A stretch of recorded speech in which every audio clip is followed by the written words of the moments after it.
What's up everyone, how are you all? Today we are back with another blazing Naruto story. What if Naruto renounced his parents? If you enjoy then please like, share and do comments. And also check the description to original creator of this beautiful creation.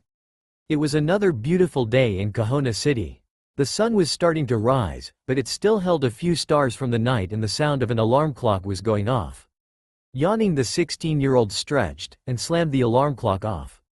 Kyuubi Namikaze smiled. It was Monday. Sure, he hated Mondays as much as the next teenager, but Mondays also meant he'd get to be with Itachi, his best friend, and their gang, the Akatsuki.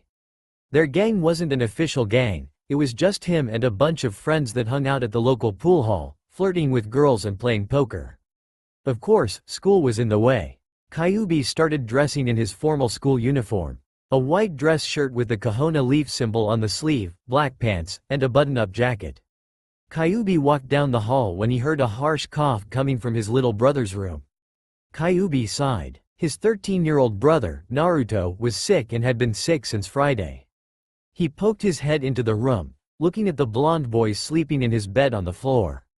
"Naruto, are you okay?" he asked. Naruto moaned something he couldn't make out. "Need me to get Ka-san?" Kyuubi offered. "She was just in here," Naruto responded. "And she slept in here. San too." Kyuubi couldn't help but grin as he noticed his father, Minato. His head was resting on one of Naruto's stuffed animals, and the blanket that would cover Naruto's whole body only covered half of his back. Although Minato was a funny sight to see, Kyuubi didn't see Kushina anywhere. "Where's Ka-san then?" he asked. "She left around 5 to make breakfast." Naruto started coughing harshly after that, awaking Minato. "Naruto, are you alright?" he asked, placing a cold hand on his son's forehead. Tisking and clacking his tongue when he felt Naruto's fever hadn't left. He reached over the small blonde for the washcloth and began to dab and pat his son's forehead and neck. "Kyuubi, are you ready for school?" Minato asked, not even looking up. "Yeah, san. I'm gonna walk to school today with Itachi." Kyuubi spoke. Minato's brows furrowed. He didn't mind Kyuubi walking to school with Itachi, but he did, however, mind his son walking to school with Itachi, in the cold. "Nonsense, it's not even 20 degrees outside, and we're expected snow tonight." Minato objected. "San, I'll be fine." Kyuubi smiled. "I'll wear a scarf and double up on mittens. I promise." But Kyuubi flashed his father the happy grin he inherited from his father. Naruto had the same smile as well. Minato smiled back and nodded. "But if you get sick and your Ka-san kills you, I won't say a prayer over your grave," Minato snickered. "Wow, I'm loved." Kyuubi rolled his eyes before he left. He smiled, noticing Naruto had fallen back into a sleepy slumber. "So, he's staying home again? Need me to pick up his homework from Friday?" Kyuubi asked. Kyuubi attended Kahona High, whereas Naruto entered Kahona Middle School. The two schools were only a few blocks away from each other, so sometimes Kyuubi and Itachi would walk with Sasuke or Naruto home or guide them to school. But both younger teens didn't like the idea of their big brothers taking them to school, although Kyuubi and Itachi knew that deep down the Raven and Blonde loved spending time with their elder sibling. "No, that's alright Kyuubi. I'll pick it up on my way to the hospital. I need to talk to Naruto's teacher anyway." "Hospital?" Kyuubi asked, worried. "Why are you going to the hospital?" "I'm not, Naruto is. He needs a checkup," Minato reassured. "Don't worry Kyuubi, it's probably nothing. It's just the flu, I'm guessing. It could be a bug of some sort. No need to worry." Kyuubi nodded, still worried but knew he had to be strong. "Well, I'll see you later san. Tell Naruto I said goodbye." Kyuubi stood up from kneeling by the bed and Minato nodded, tucking in the younger blonde into the cozy covers. Kyuubi had made his way to the kitchen. It was still pretty dark outside and there his mother stood by the wood stove. She turned and smiled. Kyuubi could see the dark circles under her eyes from the lack of sleep. It was always Kushina's worrying that caused her to never sleep. Her biggest worry was when her children were sick, but Naruto had a streak going, causing Kushina to merely nap. "Kyuubi, good morning," she yawned. "Morning Ka-san." Kyuubi smiled. "I was about to take up this to Naruto. There's food on the table for you." She smiled, carrying the tray of tea and light medicine herbs. Kyuubi munched on the breakfast food before heading out the door. His brown pea coat flapped in the wind and the scarf kept him warm. Crap, he mumbled, the chilly air almost nipping his body, freezing him. I forgot my gloves, he muttered. Something soft hit him in the face, he growled. He thought people in this city knew better than to mess with a namikaze. Oh, it's Itachi. He threw some gloves at him. Forget something? He smiled. Kyuubi blushed and frowned, but nevertheless, a smile did crease his face. So, Naruto has to go to the hospital? That's too bad, Itachi said. Yeah, by the way, where is Sasuke? I thought for sure he'd walk with us to see if Naruto was going to school today. Kyuubi pointed out. Itachi sighed and rolled his eyes. He stepped 1 foot out the door and started to freak out because the gel in his hair was freezing his hair. Itachi spoke with a straight face. Kyuubi giggled, trying to imagine Sasuke freaking out over frozen hair. But, he was worried about Naruto. Itachi said, well, don't tell him this, he'll freak out then. Naruto has to go to the hospital. My 2-san says it's for a checkup and I know he wouldn't ever lie to me, but he does leave out details. Kyuubi muttered. Itachi nodded, lightly punching Kyuubi in the arm. Hey, don't think of this as a bad thing, who knows, it might not be something serious. Itachi smiled, trying to lighten up the mood. Yeah, I hope so. Kyuubi sighed. Ka-san, I don't want to be here. Naruto muttered, coughing harshly into his elbow. Kushina stroked her thick fingers through the blonde hair and sadly smiled. I know you don't, honey, I don't want you to be here either, but it's only a checkup. She smiled, cupping both hands at her son's face. Naruto still scowled. He hated hospitals. No one really understood why, not even Naruto himself. He hated the smell, it was always depressing, and for some unknown reason he always felt like someone was following him. Not to mention the wait took forever. Where's 2-san? Naruto mumbled. Your father said he'd come as quick as he could, when he was done with his meeting that was. Naruto huffed. Minato was mayor of Kahona City, but to narrow it down, he was a very busy man. Always a meeting or something disrupted his family and their plans. Kyuubi had grown used to this, but Naruto was still a soft spot. He dearly missed his dad, not that he didn't love his mother, but his mother he could always count on to be there. Although he loved her with all his heart, he still missed his father. Naruto? Someone called. Naruto looked up and sighed. He hated hospitals. So Naruto, haven't been feeling well? Tsunade, Naruto's family doctor, asked. Naruto nodded. Kushina described how Naruto's fevers were constantly back to back, how he'd break out in cold sweats, his coughing and wheezing, all down to his slight headaches and mild insomnia he would occasionally get. Tsunade nodded. Well, have any medications work? None. Naruto either gets worse or they have no effect. Tsunade bit her lip, and her hands were placed on both hips as she stood thinking. Then she started to rummage through a closet, pulling out a box. Now, remember it could be nothing, she reminded them. But just to check. Naruto gasped as Tsunade turned around with one big needle. He was getting a shot. No, no, no. I'm perfectly healthy. See, no shot needed here. He tried to weasel out of it but he had a cough fit and Kushina using her mother love, pulled Naruto into her lap, cuddling him. It's nothing to worry about, Naru-chan, she smiled. I'm right here. Naruto sighed and ignored the needle going into his arm. There was slight pain and the sting after everything. But he shook it off, though making sure his mother kept her promise of ramen after their hospital visit. I'm going to send Naruto's blood sample to my lab. If something comes back, I'll call you and we'll schedule another checkup. But if nothing bad come back, I'll still call you to tell you, Tsunade smiled. Should I send him back to school? I don't know if he's contagious. Kushina asked. Tsunade shook her head. Until my test results come back I don't want him at school. Thank you. Kushina smiled. Come along, Naruto. When the last bell rang, Kyuubi darted out of the classroom and to his locker. Grabbing textbooks and homework, wanting to leave school in a hurry to get home. Whoa, where's the fire? Kyuubi turned to see his blonde friend Didaria and the redhead Sasori, both grinning their usual grins. I have to go home. Kyuubi spoke, still filling his bag. But I thought we were going to the skate park. Sasori chimed in. The blonde nodded in agreement. Kyuubi sighed. You can go. I can't. Grounded? No. I just want to go home. My little brother went to the hospital and I want to find out what is happening to him. He's been sick for a while, Kyuubi answered. Who's been sick? A voice asked. Kyuubi looked up to see Kisame, Tobi, Pain and Itachi walking his way. My little brother. Kyuubi answered. He's been sick for a few days and had to go to the hospital. I can't hang out today, I want to go home and see my little brother. Pain snickered. Why are you asking for our permission? It's not like we're holding this against you. Yes.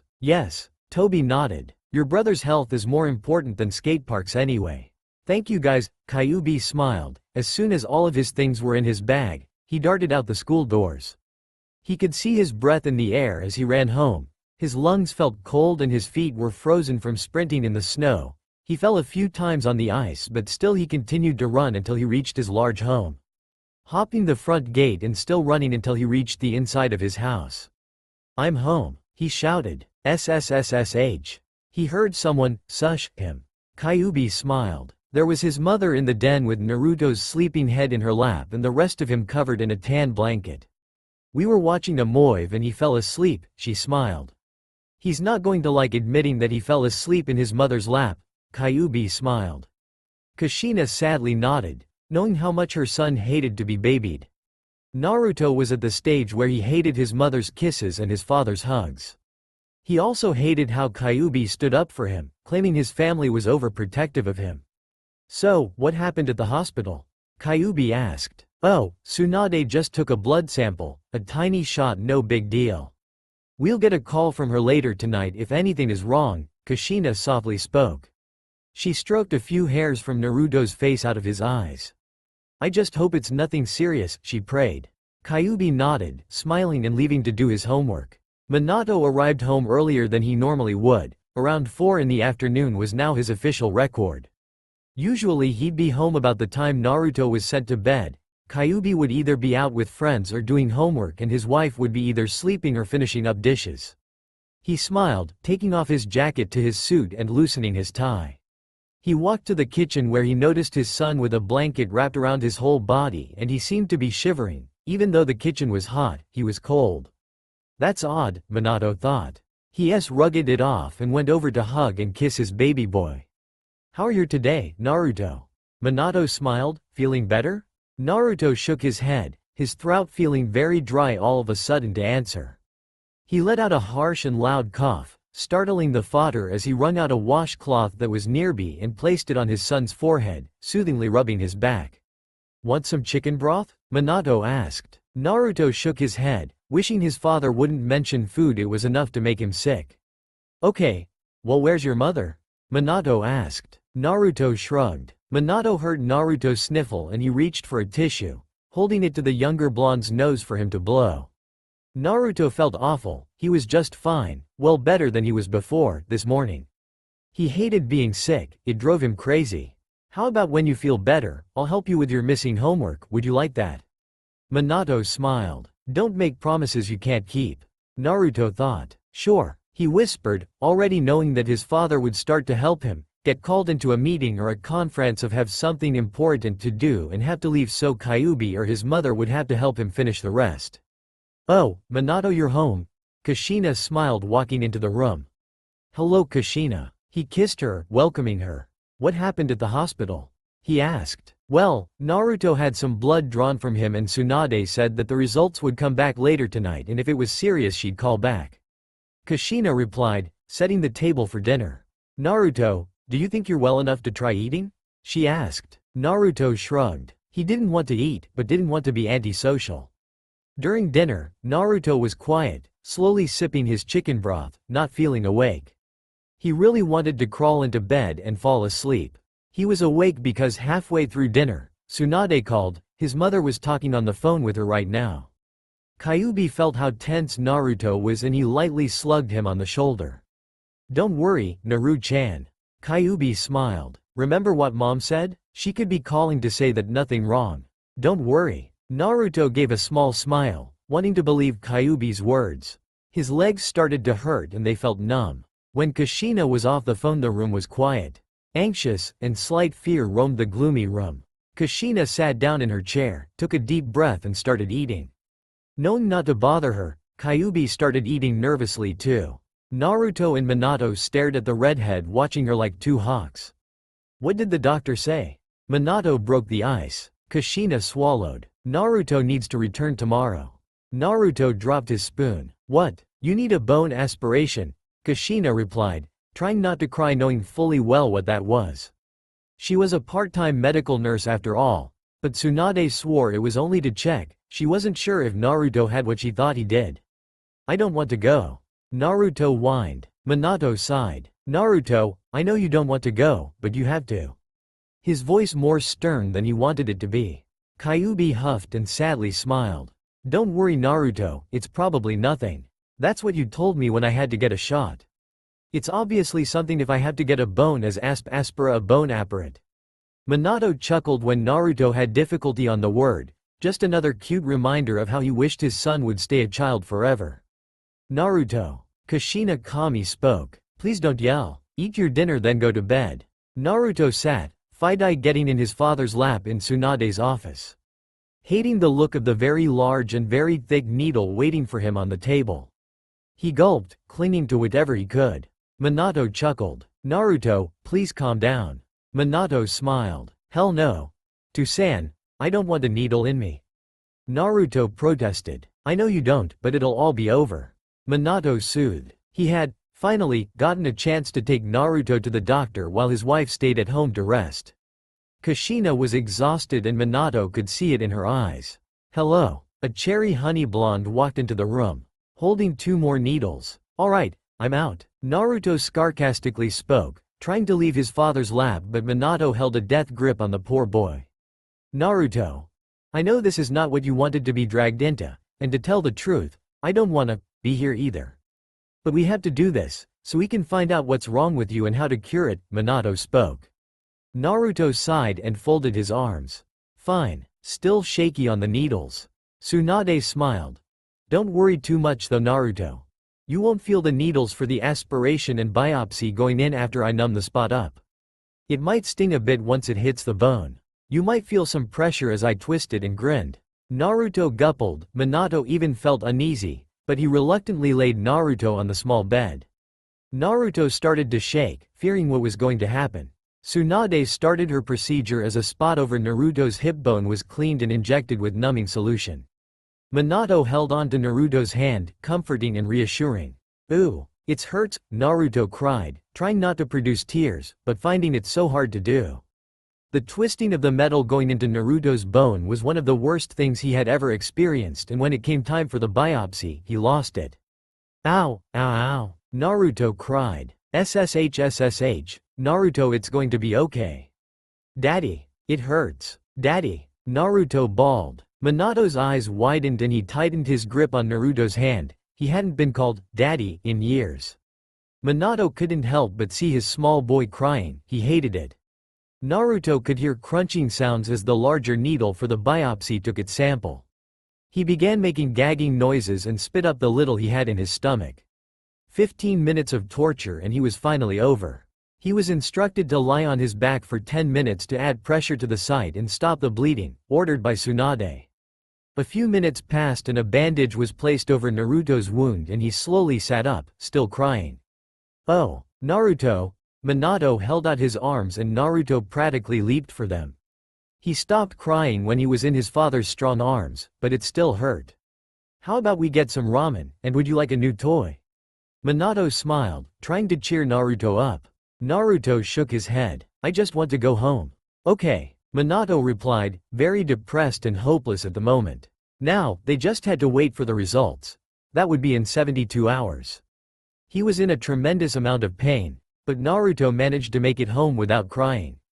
Well, a few times he cried, but the tears were quickly whipped away by his father's sleeve. Kushina was sitting on the couch and as soon as she saw her child with red puffy eyes, she knew she shouldn't have let Minato talk her into staying home. Naruto was given some cough syrup for his raw throat and helped into some warm PJs, then sent to bed to rest.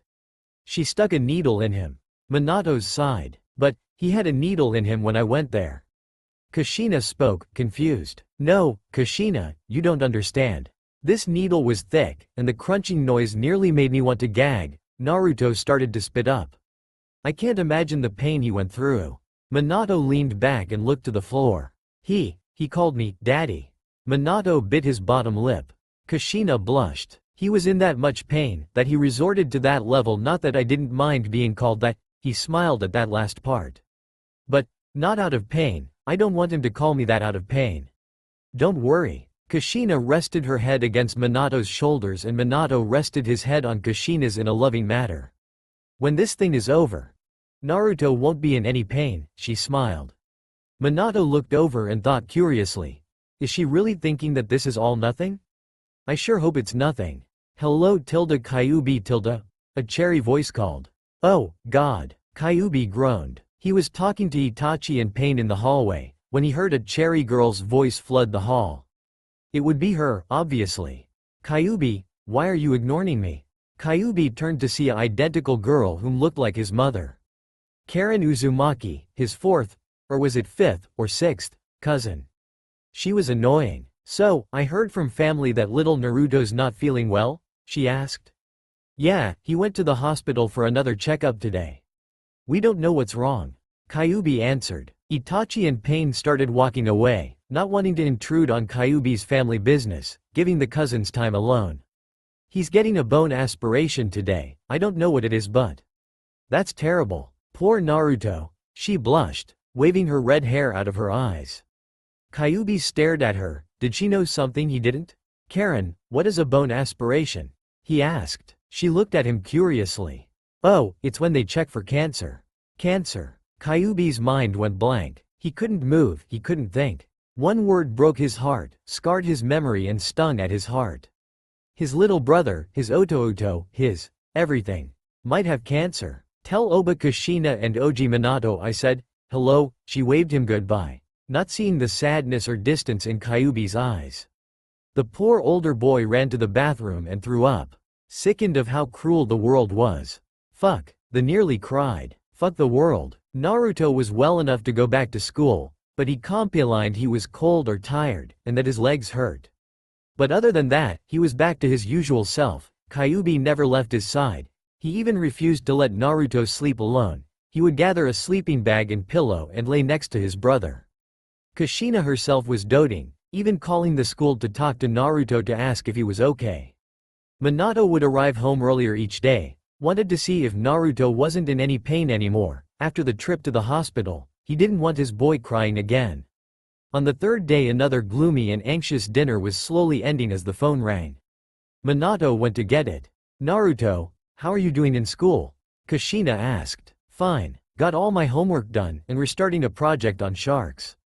Naruto smiled. Kushina smiled back. Kyuubi, how was that math test today? Kyuubi looked up. Oh, it was okay. Wasn't too hard. Oh, today at lunch Tobi laughed so hard. Milk came out of his nose, right on his crush. Naruto giggled. He loved hearing stories about Kyuubi's friends. Oh, okay. Well, yes. The trio heard. Kushina looked up at Minato who was in the kitchen talking on the phone. His back was to her, but she could tell something was wrong. I understand. Thank you, goodbye. The phone was hung up and Minato just stood there. His heart racing and beating. A lump in his throat had begun to form and he found it hard to move. Minato? Kushina called. Who was on the phone? Minato slowly made his way to the table, his gaze not leaving Naruto. Images in his mind of a little blonde baby babbling in his arms, or a small boy running to greet him with a hug were all coming back and he felt his head throb. God, don't take that away from me, he thought. Minato? Kushina asked, more worried now. Who was on the phone? Minato coughed up the courage and strength to talk. Naruto's Dr. Tsunade, he meeped. Well, what did she say? Kushina anxious and frustrated wondering why her husband was acting like he was, it was scaring her. Kyuubi looked over at his father. His eyes widening. The results came back. Naruto has acute lymphocytic leukemia, which is cancer. And there Minato and Kushina broke down. Minato threw his chair to the ground, while Kushina bawled on the floor. Naruto's breathing became short. Cancer? He didn't want to die. Naruto hadn't gotten much sleep that night. He figured Kyuubi would want to sleep in his room like he had been doing for the past few days, but instead the redhead darted to his room after the dinner announcement. His mother and father were in the next room. He could hear his mother's cries through the wall. His father was who he was worried most about, Minato hadn't said a word after the phone call and it made Naruto nervous. Naruto brought the blankets closer to him and shivered. His stomach was still queasy, he was cold and nothing was going right. He closed his eyes, but even his dreams failed him as he fell into a world filled with nightmares. The next morning was odd. His mother was still in her position of making breakfast and preparing her children's lunches, but she was oddly quiet, but when she noticed Naruto she stopped what she was doing and held him. "Naruto," she spoke, quivering. "After school Minato and I are taking you to the doctors again." Naruto didn't say anything. "Another bone test?" was all he asked. Kushina couldn't help but nod, yes. Naruto huffed and rubbed at his side. The worried mother guessed it was from the last time and place where he was given a shot. "But before we do that, you, Minato and myself are going to a meeting with your teachers and school staff to tell them what's going on," she calumed. "Your friends and their parents will be there too. It's to support you, Naruto," she explained.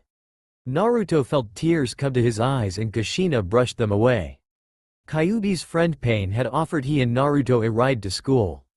As much as Naruto would usually love rides from Kyuubi's friends to his school and how cool he felt, this time it didn't feel special. Kyuubi was the first to tell Pain out of all his friends that Naruto was diagnosed with cancer. His other friends would have to wait until the meeting so he could tell them all at once. When Pain pulled up to the front of the school, Kyuubi walked Naruto inside. "Kyuubi, I'm not in kindergarten, I can walk myself." Naruto protested, secretly liking that his brother was kind enough to do this for him. "I know." Kyuubi sighed. "Have a good day, Naruto. If you're in any pain, call me first, I'll come as soon as I can." Naruto smiled. "Okay. Hurry up or you'll be late." Kyuubi winked. "Me? Late? Nah. You were last time, a whole half-hour dad spanked you." Kyuubi held his hand over Naruto's mouth, fearing middle school children would hear what he was saying. Kyuubi gave a warm-hearted glare and waved goodbye, handing the smaller blonde his lunch. "Naruto." A happy cheer came from inside his classroom. Naruto looked up from his backpack to see his crush Sakura. He blushed and smiled. "Hello, Sakura," he smiled. "Naruto, where have you been?" she asked. "I knew you were sick, but how bad is it?" Naruto shifted from one foot to another. He really wanted to tell Sakura that he had cancer, maybe she'd date him. But he knew it wouldn't be fair to his other friends to tell Sakura and have her keep it a secret from them. "I'll tell you later," he promised. Later that afternoon, Naruto's friends, and some of Kyuubi's friends along with the staff of teachers who taught Naruto were all given notices that after school they were to go to the council room for a meeting. Sasuke was especially nervous out of all the friends of Naruto. He had known Naruto ever since they were babies, and Naruto wasn't telling him anything or giving him a heads up. Boy was he in for a surprise that afternoon. Sasuke, Sakura, Sai, Ino, Choji, Shikamaru, Gaara and his brother and sister from the other school across town had come.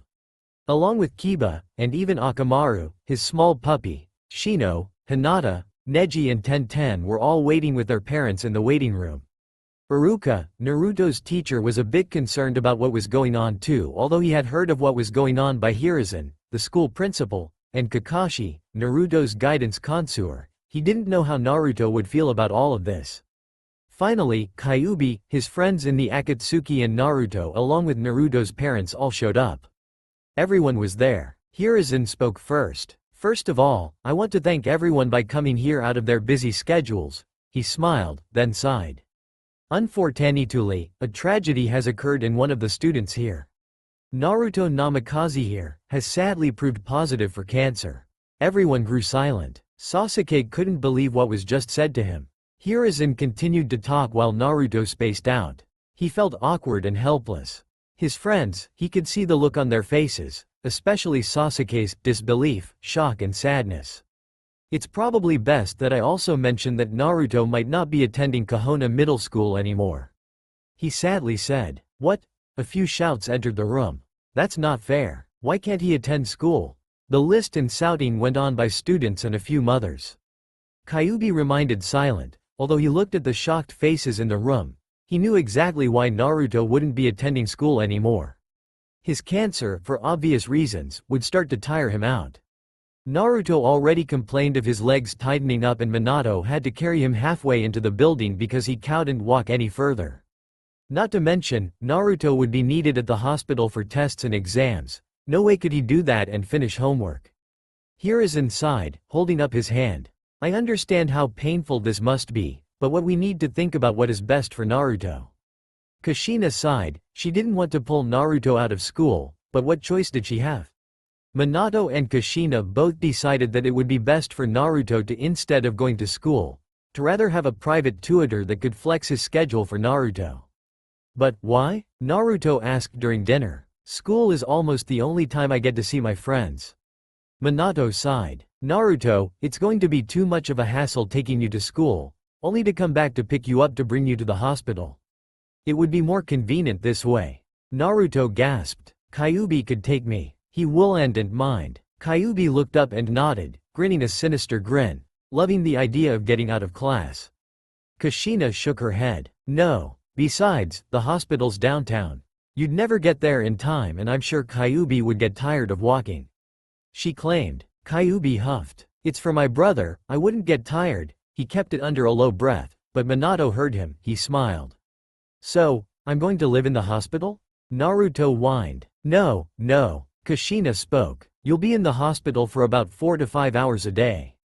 Naruto groaned loudly and Kushina continued to talk. And then you'll come home. Why can't I only go on certain days? Naruto asked. Like Mondays and Tuesdays only.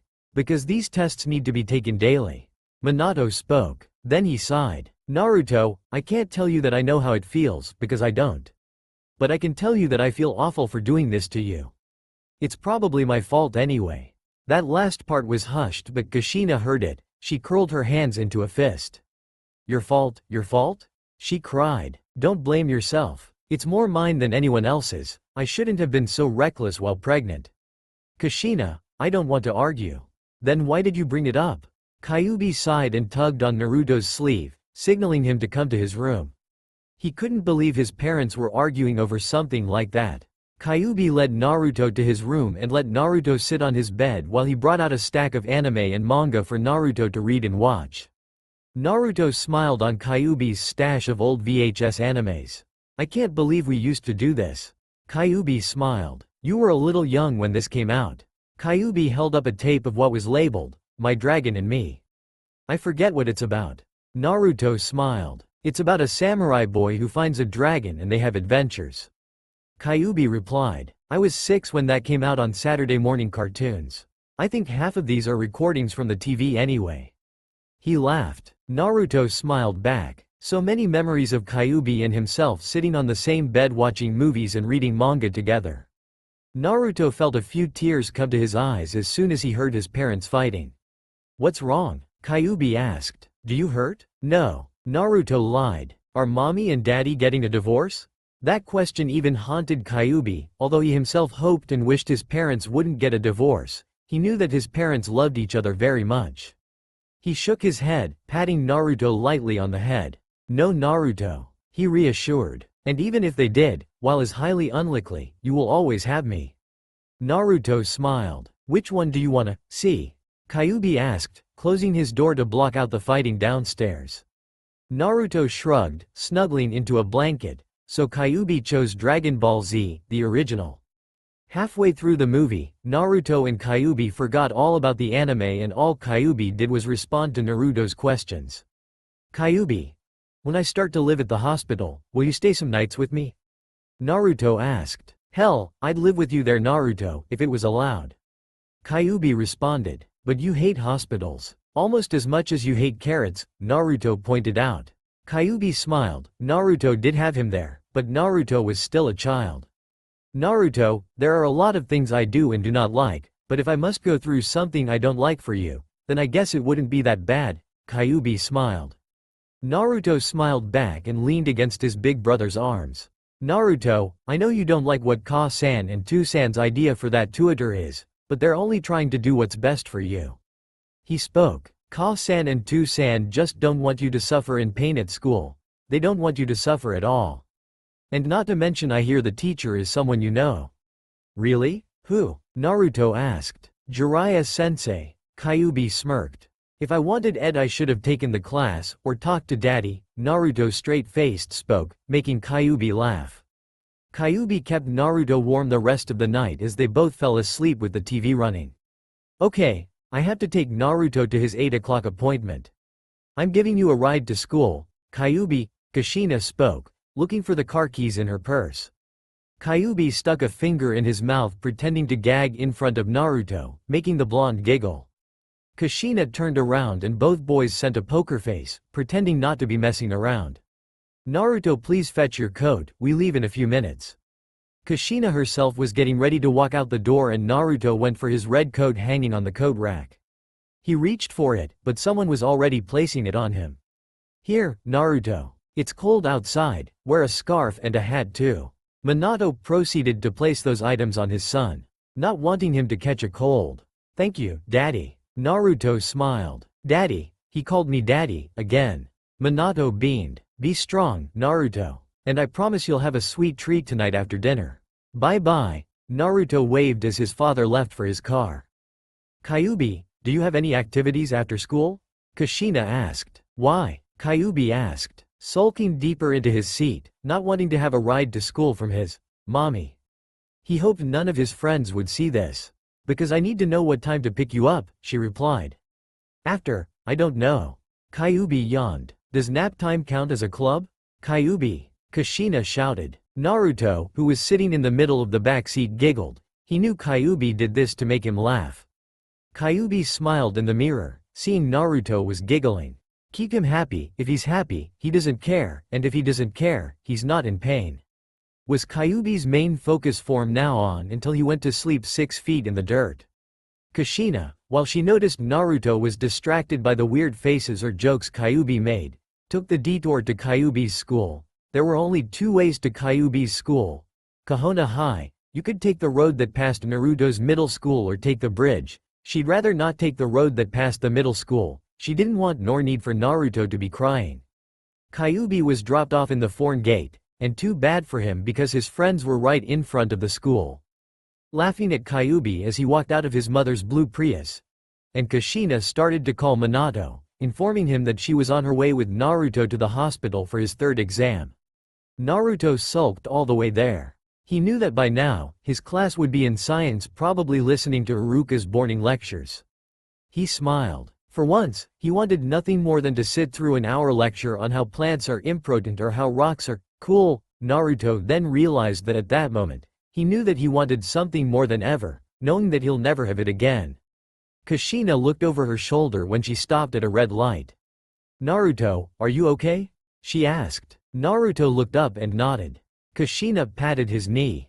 San says he can stop by the hospital for lunch with us, would you like that? Naruto softly smiled and nodded. There was one benefit of being pulled out of school. Sasuke stopped taking notes for a second and looked over at the left desk, half expecting to see Naruto making a pig out of his eraser, or writing notes to pass to him. His heart sank when he saw the desk was empty. It was too calm in Iruka's class now. Naruto was the class clown of the room. He would either argue with the teacher and make everyone laugh while doing so, or he'd belch really loud during tests. He sighed. He wouldn't admit this to anyone, except his older brother, out loud, but he missed Naruto. He wanted his best friend. Iruka looked up from grading papers to take a quick scan around the room, and when he noticed Sasuke staring at Naruto's old desk, he sighed. Class, I have an idea. He smiled. Since Naruto has been diagnosed with leukemia and won't be coming back to school. Yeah, I had a question about that, Kiba asked. What is it, Kiba? Iruka asked. So, he's like a dropout or what? Kiba asked. No, Kiba. He's still learning everything you will learn, just at the comforts of his home since he's going to be at the hospital more frequently, Iruka explained.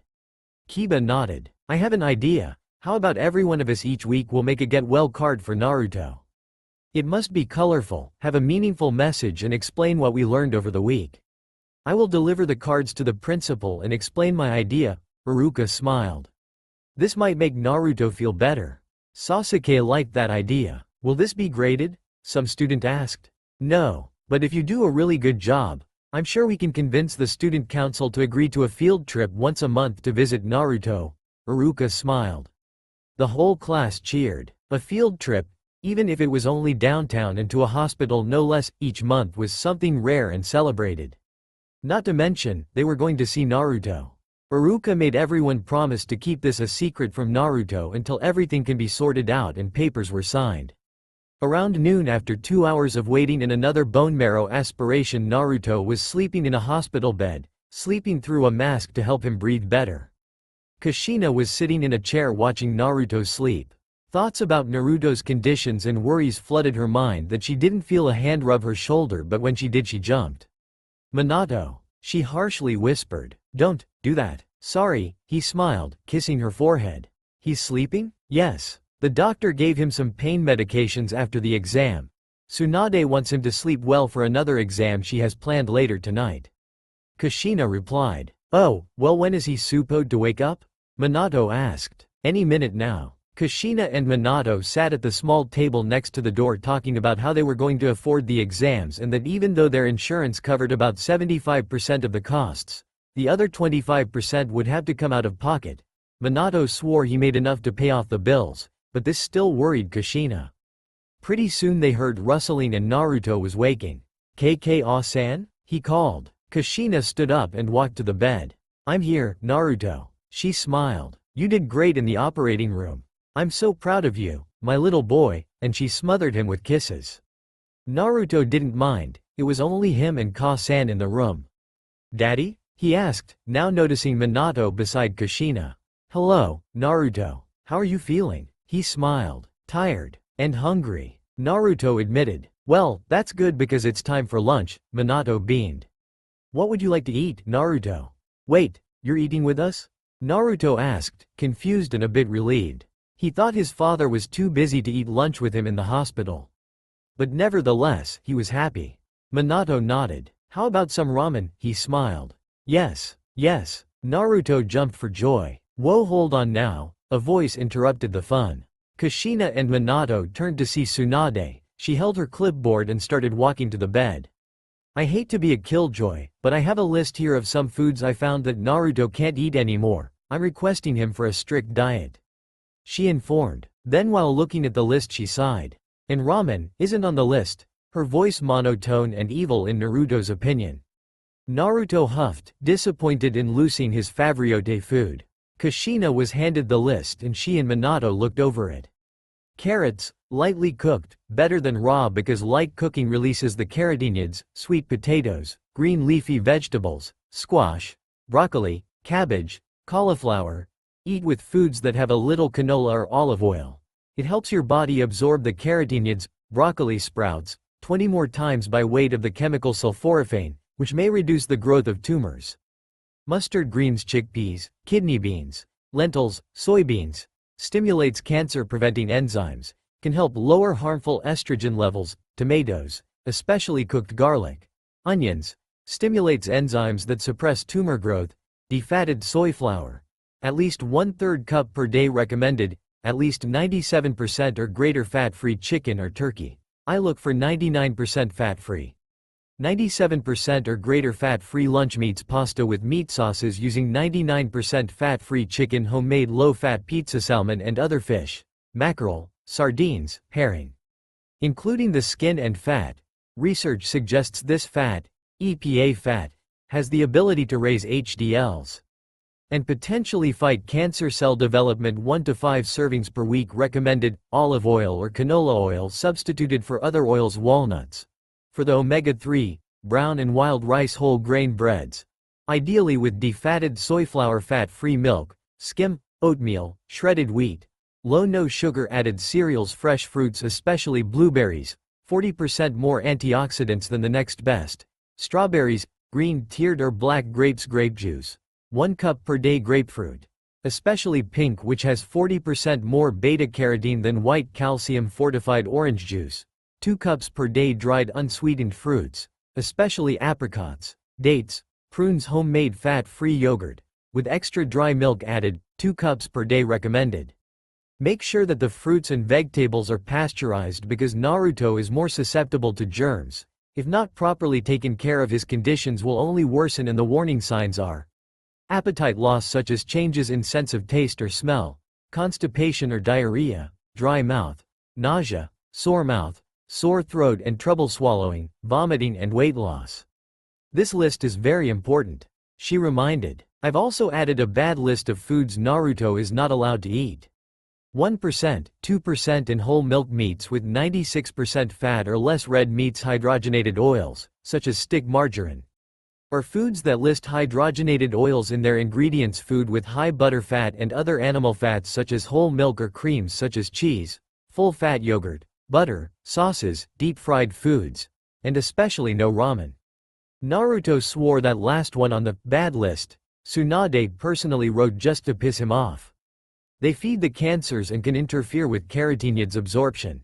I understand that adjustments need to be made, but Kushina cut her off. Don't worry, it'll be nice for the whole family to eat healthy again. I'm sick of prepared meals and takeout.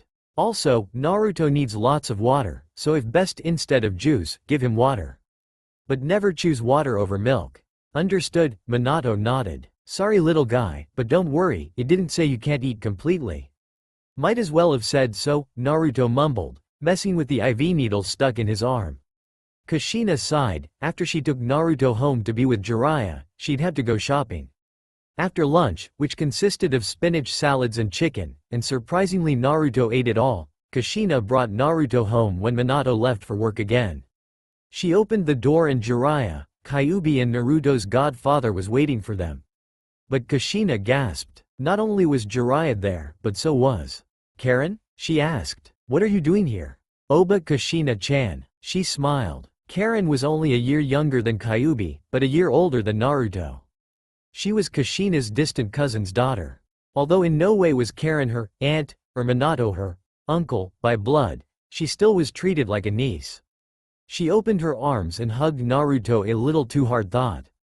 Oba-chan, my mother called me out of school to see how Naruto was doing. But when I got here, a big pervert was searching through your garbage. She pointed a finger to Jiraiya. I was not. I was looking for something. In the trash? Kushina finished, asking more of a question than answering.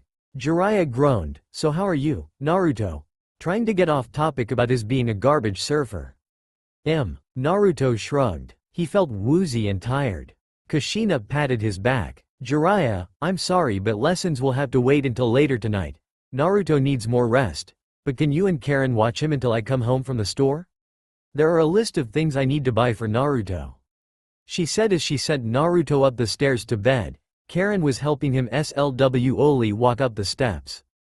Jiraiya saluted Kushina. You can count on me. All the tyke's gonna do is sleep anyway. She beamed. I'm taking car, so you'll have to contact Kyuubi at his school to tell him he has to walk home. Jiraiya nodded, sadly watching Naruto stagger, while holding on to his cousin's hand as he struggled to get to his room. Is he going to be okay? I heard that he has cancer, but I didn't think it was that bad from the start, he admitted. It's only going to get worse. Kushina frowned. Jiraiya patted her head. You're doing great. He smiled. She smiled back and left the house. Sakura stopped at her locker to put her bag and books away when she thought she had fallen into a dream. Sasuke Uchiha wanted to talk to her. Sakura, have you finished your card for Naruto? He asked, in a kind voice. Oh, yes Sasuke, she smiled. Her long pink hair rising in anticipation. I put lots of colors on mine. She actually lied, her card only said to Naruto from Sakura, and it said get well soon in the foldings, it had no drawings or colors. She actually didn't even think while she was making the card, but Hinata's, she was amazed. Hinata went all glittery and colorful on her card. Well, I'm finished with my card, where do we hand it in? He asked. The teacher I think takes it, Sakura replied. Oh, thank you, he smiled. He rushed to place his card in the bag where Ruka was going to send to the hospital for Naruto on Friday. Sakura groaned. Sasuke didn't want to talk to her at all, much less about dating her. She sighed, how is she ever going to date him? I got it, she smiled. She'd date Naruto. Naruto was dying anyway, and when Naruto died of cancer, she'd cry and Sasuke would come and rescue her and marry her. It's bound to work, she shouted. What's going to work? Ino, her best friend, asked. Oh, nothing, she smiled. No way was she sharing her plan to the pig Ino. She smiled. And when she got home, she started to write a new card, one that was all mushy, filled with hearts and rainbows and gross unicorns. She copied a short poem she found on the internet and wrote it on the card, finishing the sentence. Will you date me, Naruto Namikaze? At the end, this is perfect. She grinned. Soon, Sasuke will be mine. Naruto woke up around 5 and even though he hated to admit it, he now realized and understood why he couldn't go to school anymore. If every day was going to be like it was, then there was no way he'd even stay awake. Naruto yawned and shivered. Are you cold? Naruto looked up at Minato. Naruto nodded, looking outside his window to see it was snowing for the first time this year. Snow? He questioned. Yeah, Minato nodded, putting another warm blanket over Naruto, then adjusting the heat register to face upwards. It's going to snow about 2 maybe 3 inches tonight. Either way you look at it, it's going to get cold, so my little Naru needs to stay warm. He started to lightly tickle Naruto's sides, making the blonde laugh.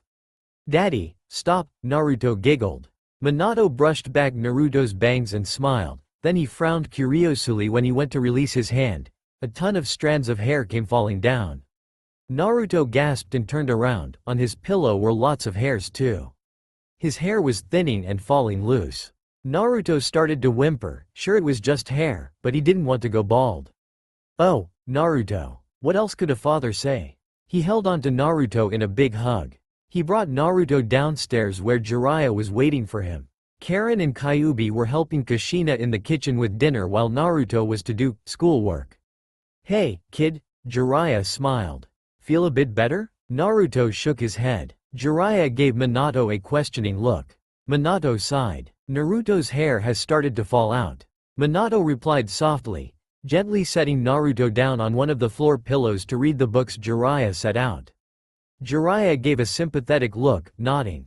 Don't worry, kid, when you go bald, I'll shave my hair. I promise, Jiraiya grinned, making Naruto give off a small smile.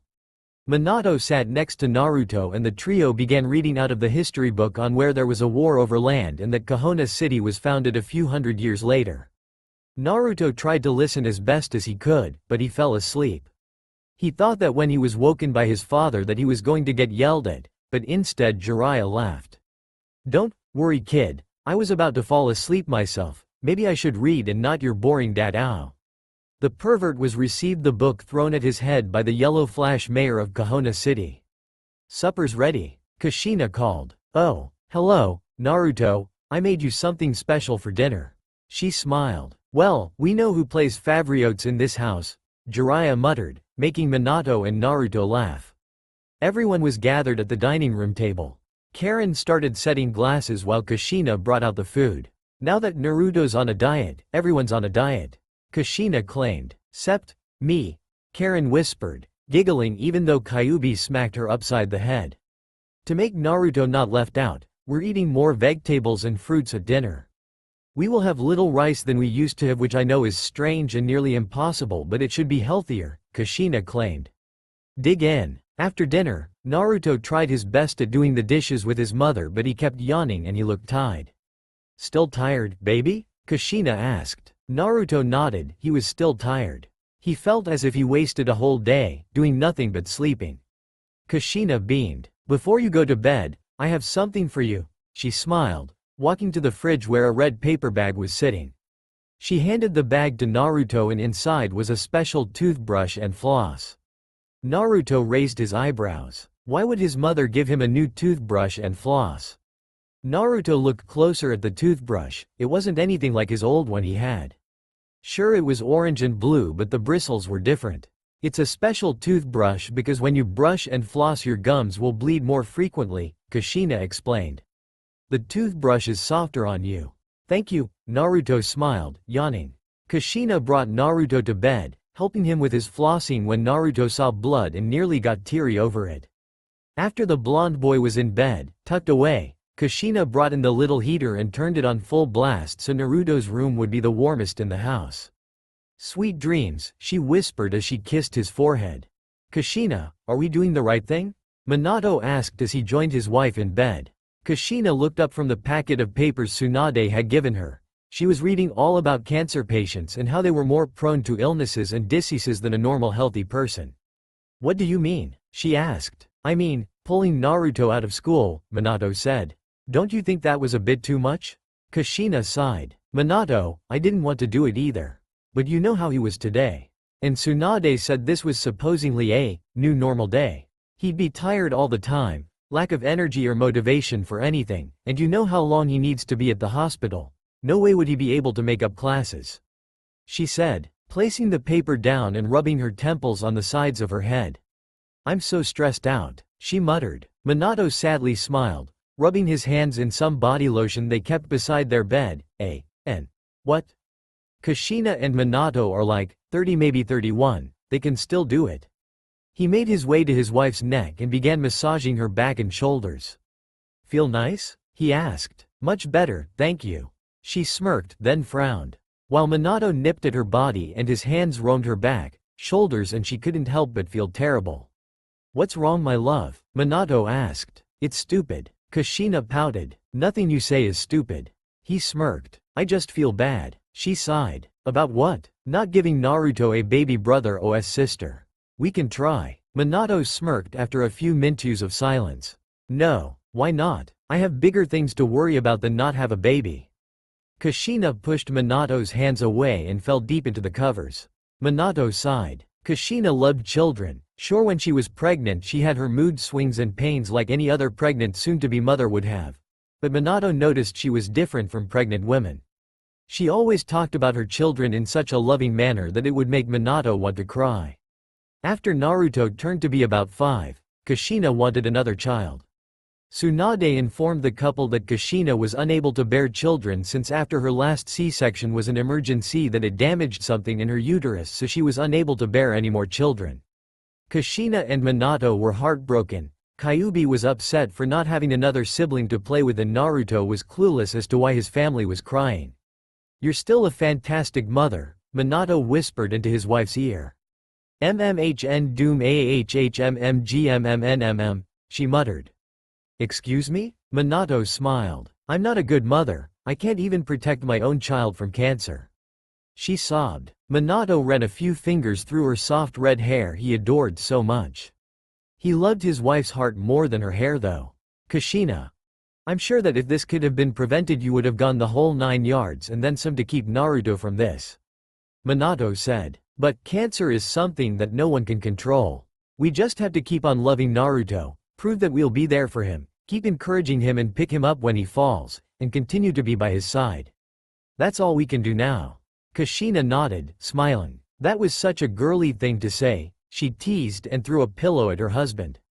OMG, you're so right, my identity is found out, Minato spoke in a girly voice. I'm actually a chick and I have a husband far, far away. His hyper voice made Kushina laugh hysterically.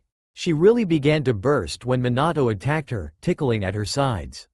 When I'm not out flaunting my butt and boobs, I'm shopping for hot pink shoes and miniskirts, Minato continued in his high-pitched voice. Minato, stop, Kushina begged. And I buy tampons at the dollar store. Bekwase, my days as being a street corner whore are almost over, Minato nearly laughed himself. Stop, I'm gonna pee. Kushian begged. Ding dong ding dong ding dong. Who could that be? Minato asked, as he stopped and left to answer the door. When he did, he was surprised to see a pink-haired girl about Naruto's age. Hello, I'm Sakura, I'm in or was in Naruto's class, she smiled. Oh, hello, may I help you? Minato asked. Yes, I have a letter here for him, may I give it to him? She asked, desperately wanting her Sasuke and soon. Minato shook his head. I'm sorry, but he's asleep. The medication is. Yeah, please just give this to him. She roughly handed him the letter. Then giving him a smile and a wave goodbye, she trotted through the snow in her light pink boots. Minato was dumbfounded. He couldn't tell if this girl was bad news, or another Kushina. He smirked, recalling the memory in his mind of how Kushina gave him her first Valentine and how she practically shoved it in his face. Curious as to why Sakura would come all this way for Naruto, he opened the letter and a mob of glitter glue came out and landed on his foot, now making his white feet a sparkly purple and blue. He groaned and read the letter. Dearest Naruto, not a day has gone by that I miss you in school. I'm constantly worried about your health and I wonder if you're getting enough of anything. I wish it was me who would feed you and keep you warm.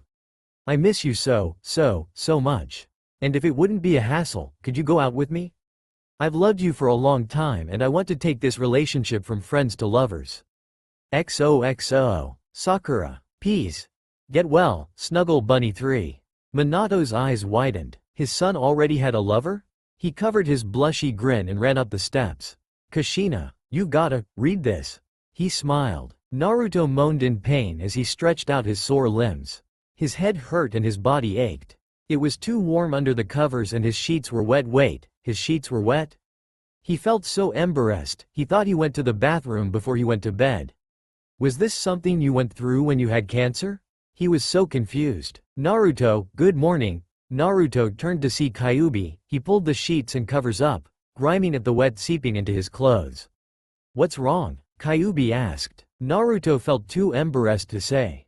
I can't say. It's okay, you can tell me, Naruto. Kyuubi said, entering the room. Naruto sighed and pulled the covers off. Kyuubi's eyes widened. Had Naruto wet the bed? He couldn't have. Naruto hasn't wet the bed since he was 3-0. Naruto. I don't think that's urine. Kyuubi smiled softly. It's not? Naruto asked. Kyuubi sighed. Want dad? Naruto nodded. I want daddy. Kyuubi. Kyuubi nodded, calling for his father. Minato entered the room and his eyes widened.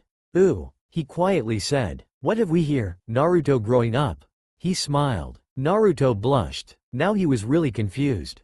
Minato handed Naruto's wet sheets and blankets to Kyuubi to throw into the wash while Minato helped Naruto into some dry clothes. After he had a shower, of course. And he thanked God he took the day off to be by his son's side at the hospital, because it was going to be a long day. Kyuubi stood in the hallway, giggling as Minato gave Naruto a long talk. It was mostly about how his bod would start to change and he was becoming a man. Naruto groaned. Could anything worse happen today? He wondered. Kyuubi snickered. Naruto frowned. Something funny, Kyuubi? Naruto growled. Oh, yes. I'd say this was perfect timing, considering the LTTER that came for you yesterday. Kyuubi smirked, handing Naruto the letter from Sakura he had picked off the table and left giggling. Minato smiled, patting his son's back. If you have any questions, you can talk to me, Naruto. Minato smiled. Naruto said quietly, wishing Minato would leave so he could read the letter. Minato left the room, giggling as he remembered the mushy letter. Naruto read the letter word for word. He blushed and smiled. Sakura liked him, she really liked him. He felt so giddy, he really thought Sakura was a total babe as well. Under her name looked to be her phone number and in small handwriting quoted, "Call me around 6 tomorrow." That was today. Naruto couldn't wait until 6. He wanted to establish his relationship permanently. Snuggle Bunny, he smiled. I guess that could be my pet name, but I need one for her. He frantically thought of some names and he boiled it down to either Princess or Boo Bear. He liked Princess more than Boo Bear, so he went with Princess. He smiled softly. He had no idea Sakura liked him so much. He always thought she liked Sasuke, with her always staring at him and talking about him. She practically had heart eyes for him. Naruto assumed he was wrong and that she only had a crush on him, but realized she liked him, she had used Sasuke as a jealous target for Naruto. Sakura. He smiled. Not to mention, Sakura didn't mind that Naruto had cancer. She accepts me, for me, he smiled. That, in his mind, made Sakura a beautiful girl. Iruka? Kakashi looked up to see Iruka, carrying what seemed to be a very large yellow envelope.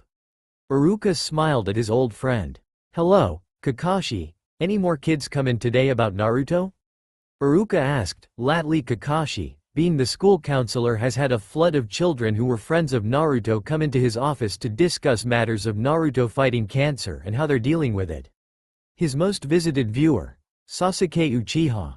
Kakashi nodded. Only one though, his name begins with an S and ends in Asake.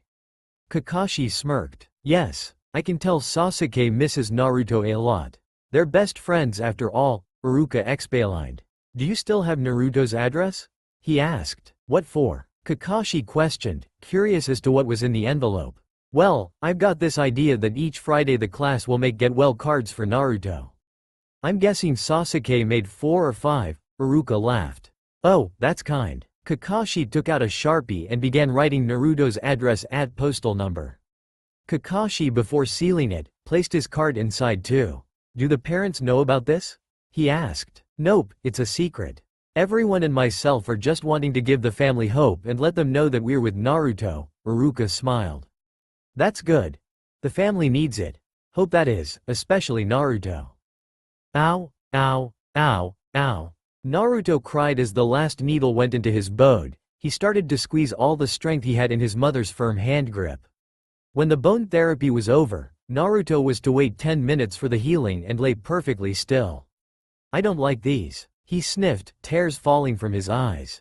I know, baby. But how about we buy you a nice new video game after this? Kushina offered. Naruto closed his eyes, not really wanting to do anything at the moment. After 15 minutes of so, Naruto was bandaged up and taken to a hospital room where he was given strong sleeping pills and told to sleep for a while. When he would wake he would eat lunch, go home to Jiraiya and study, then call Sakura. He smiled, that last part sounded like something worth fighting for. Kushina bit her lip as she tried to get the tangles out of her son's hair. More and more bunches of hair came out on the brush than staying on Naruto's head.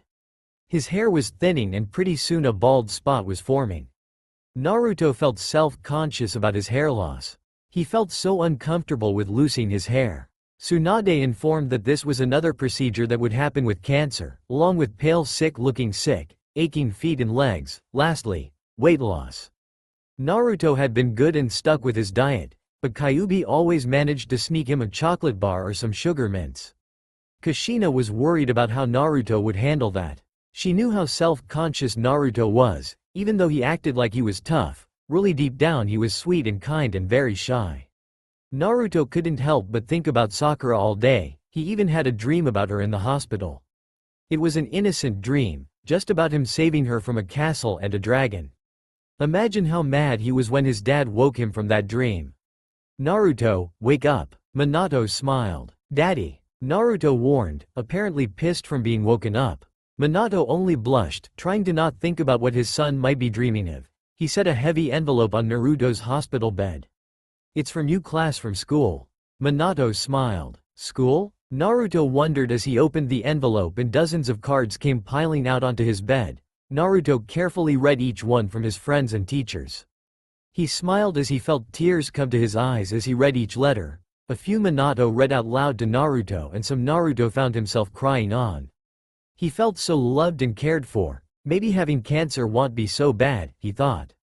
As long as I have my friends, my family, and a girlfriend, nothing can go wrong.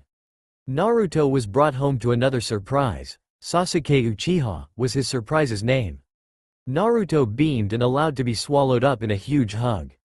Sasuke had permission to spend the night as long as he made it to school on time the next morning and his homework was finished. Did you get the letters? Sasuke asked as they both sat at the living room floor table on pillow cushions waiting for Jiraiya to bring out textbooks for Naruto. Naruto nodded. Yes, thank you so much. That really helped me today. Oh, guess what? What? Sasuke smiled. Sakura asked me out in her letter. Naruto blushed. I can't believe she did that. I'm so happy. Sasuke raised his eyebrow. He noticed Sakura doing her letter. It wasn't colorful or happy at all. In fact, it was gray and blank.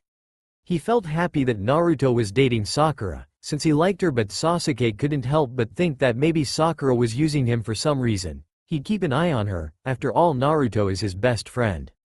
Alright, Naruto? Jiraiya spoke. Do you feel energized enough to read? Naruto nodded and read a few pages of history. After his history, Naruto began algebra, of course with Sasuke's help he understood it clearly. Jiraiya was impressed with Naruto and how well he coped and went along with the work. He thought the kid wouldn't understand half of what he taught, which was slightly true. After 3 hours of his lessons, Jiraiya figured that was enough and let Naruto loose for the night. The two boys escaped the adults by going to Naruto's room where Sasuke told him all that happened while Naruto was gone. Nothing really, except Kiba decided to make a move in Hinata and Neji pounded him. Naruto laughed at the thought of Kiba's head being smashed into the ground by Neji. Oh, and Iruka-sensei talked to us about the science fair we're going to have. Sounds boring, Naruto complained. I guess so, but we can pick what we want to test and prove. Sasuke pointed out. I'd so do what makes a hot chick even hotter by standing by a car. Naruto's eyes grew wide with anticipation and slight determination. Sasuke rolled his eyes, not wanting to think what Naruto was thinking. So, what have you been doing all this week? Sasuke asked. I've been given exams, Naruto said quietly. Then he explained what a bone aspiration was and how it felt. I felt like someone was breaking my bones, it hurt that bad. I even cried, Naruto said. I wouldn't want anyone to go through that. Sasuke nodded. I'm sorry you had to go through this, Naruto. Sasuke himself felt guilty. He figured that if he was a better friend to Naruto, then none of this would have happened. Naruto sighed. It's not your fault, Sasuke. Naruto sighed. He hated how everyone blamed themselves for something that happened to him. His dad blamed his work schedule and his mom blamed herself for not being careful in her pregnancy. Even Kyuubi blamed himself for not being there for Naruto. Naruto slightly punched Sasuke in the shoulder, smiling. Don't blame yourself, Teme. Naruto laughed. Oh, so that's how it is, Dobi. Sasuke smirked, throwing a pillow at Naruto's face. Naruto gasped and went to throw a pillow at Sasuke, but Sasuke jumped out just in time, but Naruto accidentally slid on one of their Pokemon gaming cards and fell on the wood flooring. Oh my god, are you okay? Sasuke freaked out. Do I need to get your mom? It's okay, I'm fine, Naruto screamed. But, Naruto, I'm fine, Sasuke. But you could be hurt. Haven't you ever fallen before? Sasuke bit his lip. He had fallen lots of times, but he felt bad because Naruto had cancer and wait, am I treating him differently?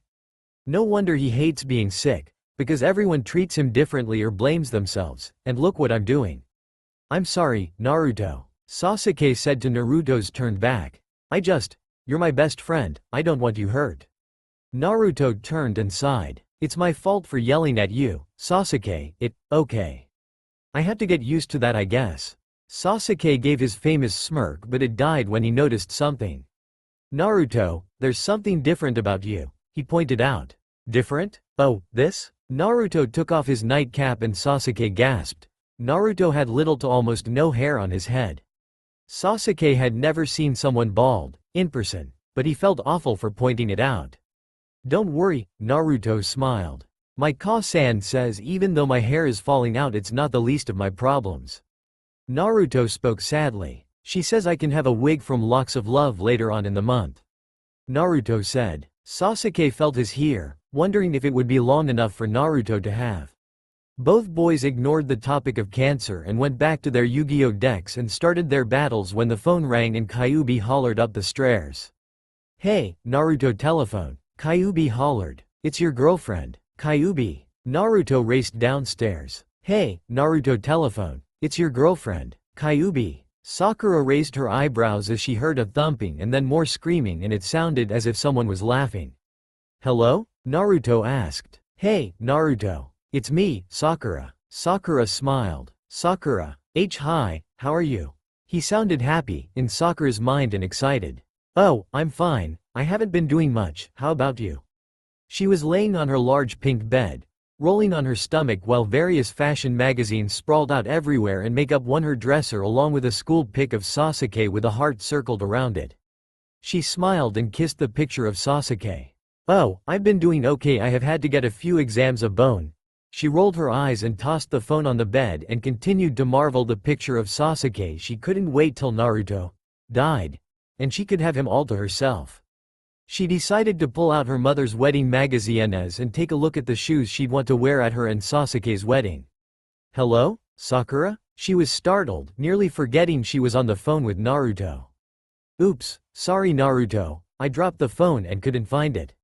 She nervously giggled. You're laughing cute Tilda, Naruto commented. Sakura stuck her tongue out in disgust. She couldn't believe Naruto would say such a moosey thing to her. But then again he thought that he and Sakura were dating. Sakura and Naruto talked about school. Well, Naruto did. Sakura only half-asked the conversation. And Naruto mentioned if Sakura had Sunday off, which she did, and he coughed up the courage to ask her to a movie.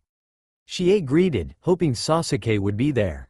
So, Sunday? Naruto smiled. Yup, Sunday works for me, Sakura chimed. Okay, you can pick the movie. Naruto, mom says 5 minutes, then it's time for you and Sasuke to hit the hay. Naruto heard from the other room. Naruto nodded. I had to go. I love you, princess. Silence. I love you too. Naruto blushed and smiled as he hung up the phone. If he had heard correctly, he would have heard Sakura say, "I love you too," really fast. While sleeping, Naruto couldn't help but dream of his princess Sakura, while Sakura dreamt of her Prince Charming and her dream wedding with Sasuke. Well, Sasuke, he dreamt that his school burned to the ground and he didn't have any more homework and could spend the rest of his days with Naruto. It took a lot of persuasion and begging, but Naruto had managed to let Kushina and Minato agree to let Naruto go out on Sunday. Sasuke had left for school the next morning, allowing Kyuubi to escort him to school while Naruto's mother took him to the hospital for his exams and tests. Naruto had begged Kushina at first when she said no, but around lunchtime when Naruto's father came and Naruto explained how this was his first date and he wanted it special, Minato agreed that Naruto could go with Sakura to a movie, explaining to Kushina that Naruto would be given a ride and not have to worry about the coldness hurting him. That night after his hospital visit on Sunday, Naruto raced up the stairs to his room, desperately trying to pick out an outfit for the movie. He wanted to look nice, but it was a movie, for crying out loud. He wasn't going to the Emmys or a concert. He figured his black jeans and white slimming dress shirt was appropriate. He wondered if he should wear a hat or maybe a cap at least, he thought when he looked in the mirror at his hair and the starting of a bald spot on the back of his head. Suddenly he felt very conscious about himself. Kushina knocked on the door and let her head into her son's room. "Naruto, hurry up, San's waiting." "Naruto?" Naruto was sitting on his bed shaking and sniffing. "What's wrong, baby? Are you sick? Should I call Sakura's mom to tell her too?" No, it's fine," Naruto whimpered. "Well, what's wrong, Naruto?" Kushina wasn't going to let him get away with this. She was going to find out why Naruto, her baby boy, was crying. Naruto sniffed and pointed to his head. "It's my hair. What if Sakura gets embarrassed by me?" Naruto cried. Kushina whipped away a few tears and held Naruto. "Naruto, if Sakura loves you, she wouldn't care what your hair is or what happens to it," Kushina said truthfully. "And if she's got a problem, I'll kill her." "Naruto, don't think about what others say about you. What's most important is what you think of yourself," she smiled. Naruto smiled softly back. "You're right, Ka-san." He stood up. "So daddy's ready?" She nodded, kissing his forehead. "Have a fun time, Naruto." "Thank you, Ka-san." Naruto stood at the entrance with 2 movie passes in his hands. Sakura really wanted to see the new Twilight Breaking Dawn movie and he had gotten them center row seats. He blushed and smiled. "Naruto," Sakura called. Naruto looked up to see Sakura dressed in a nice pair of white bell-bottom pants and one of those designer tops with various necklaces and charms. He smiled. She looked beautiful, she even had eyeliner and mascara on. "You look pretty," Naruto smiled, handing her the ticket. She smiled and looked around, expecting Sasuke to be there. "Oh, Sasuke isn't here?" She frowned. No," Naruto said. "This was a date after all, so I thought." "No, it's okay, Naruto. You can bring him next time," she smiled. Naruto was curious and felt lost. Why would she want Sasuke to come with them on their date? He wondered. He shrugged it off and opened the door for her. She didn't thank him, but he was still glad to do it. Naruto various times tried to hold Sakura's hand during the movie, but either he was too nervous and shy or she was texting on her phone. Sakura was texting constantly through the date. Naruto gulped. Sakura, may I ask who you're talking to?" he asked. "Oh, Ino. She's telling me about her time at the mall with Sai," she spoke. She continued to text on her iPhone while Naruto sighed and frowned.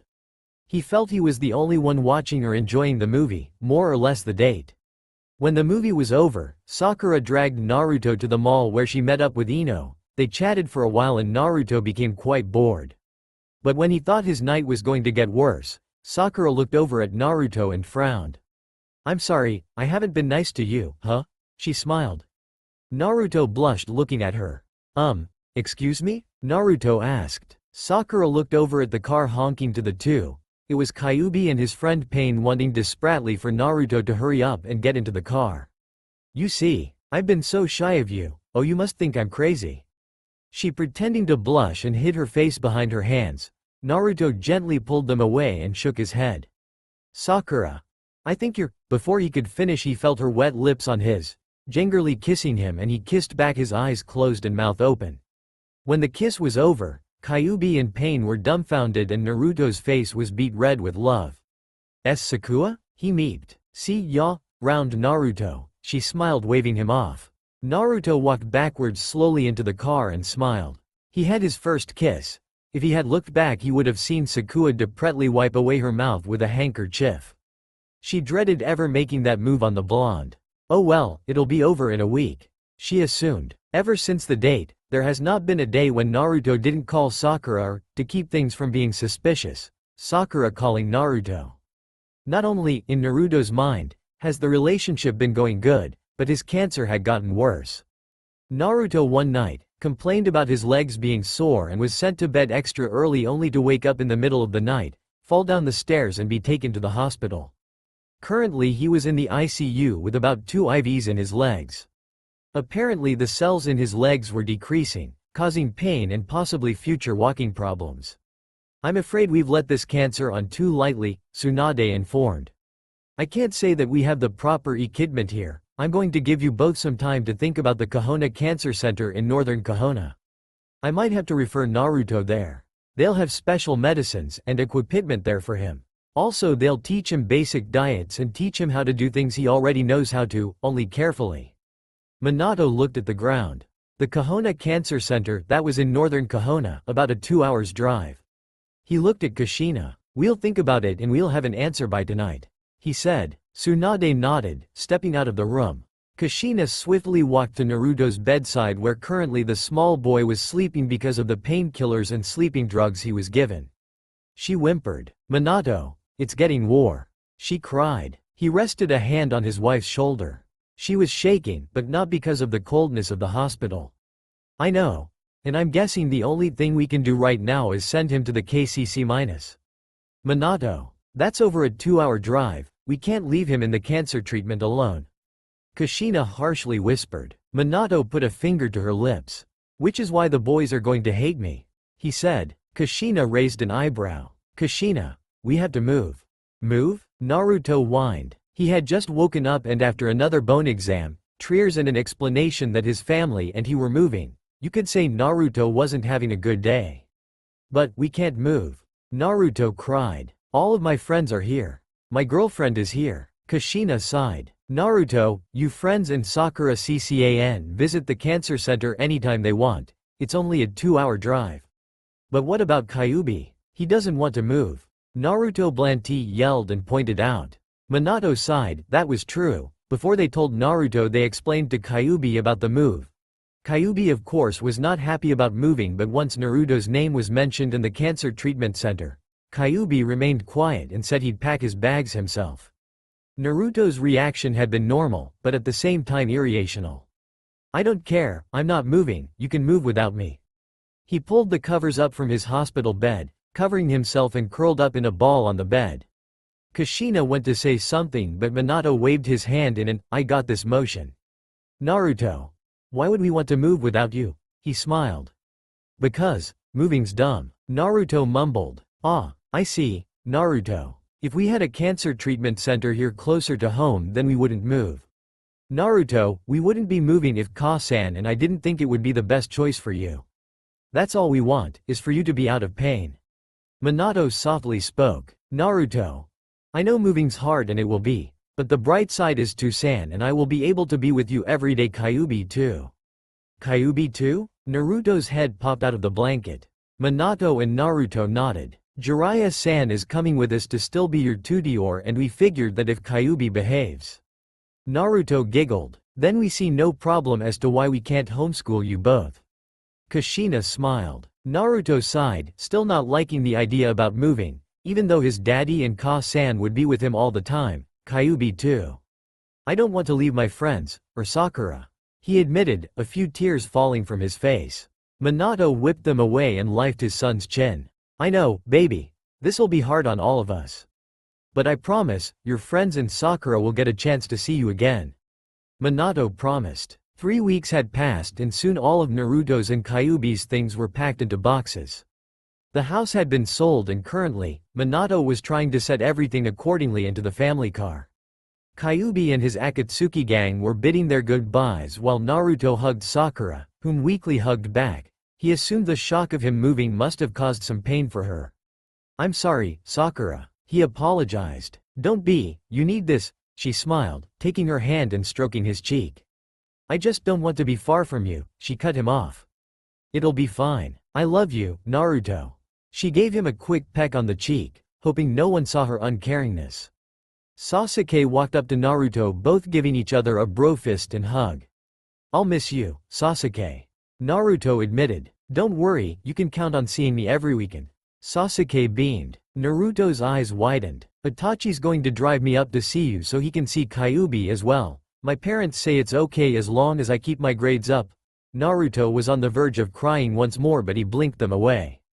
"That's great," he smiled. "Honk honk. Come on, guys." Minato waved them on. Kyuubi hopped in the van, helping Naruto slowly come in. Naruto waved his last goodbye before the van drove off to northern Konoha.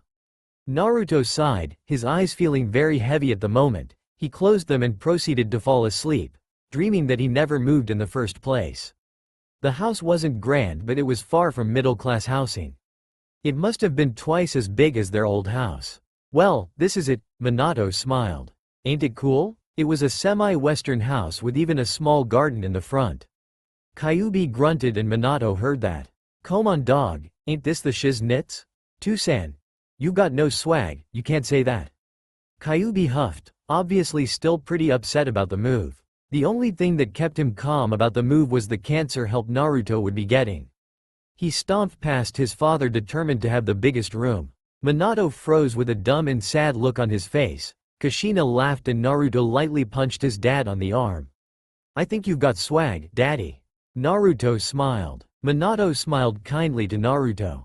He patted Naruto's hair, but a huge clump of hair fell out, making Naruto self-conscious and starting to cry.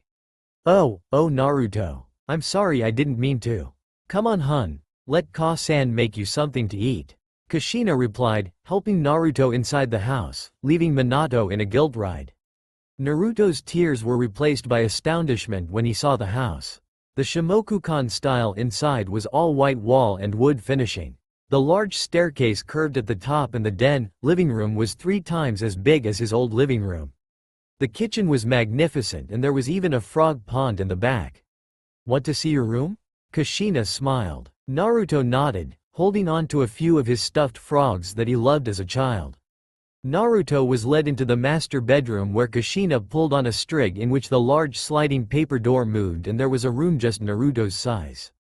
Minato and I wanted you to have this room so when you have a nightmare or something happens we're in the same room.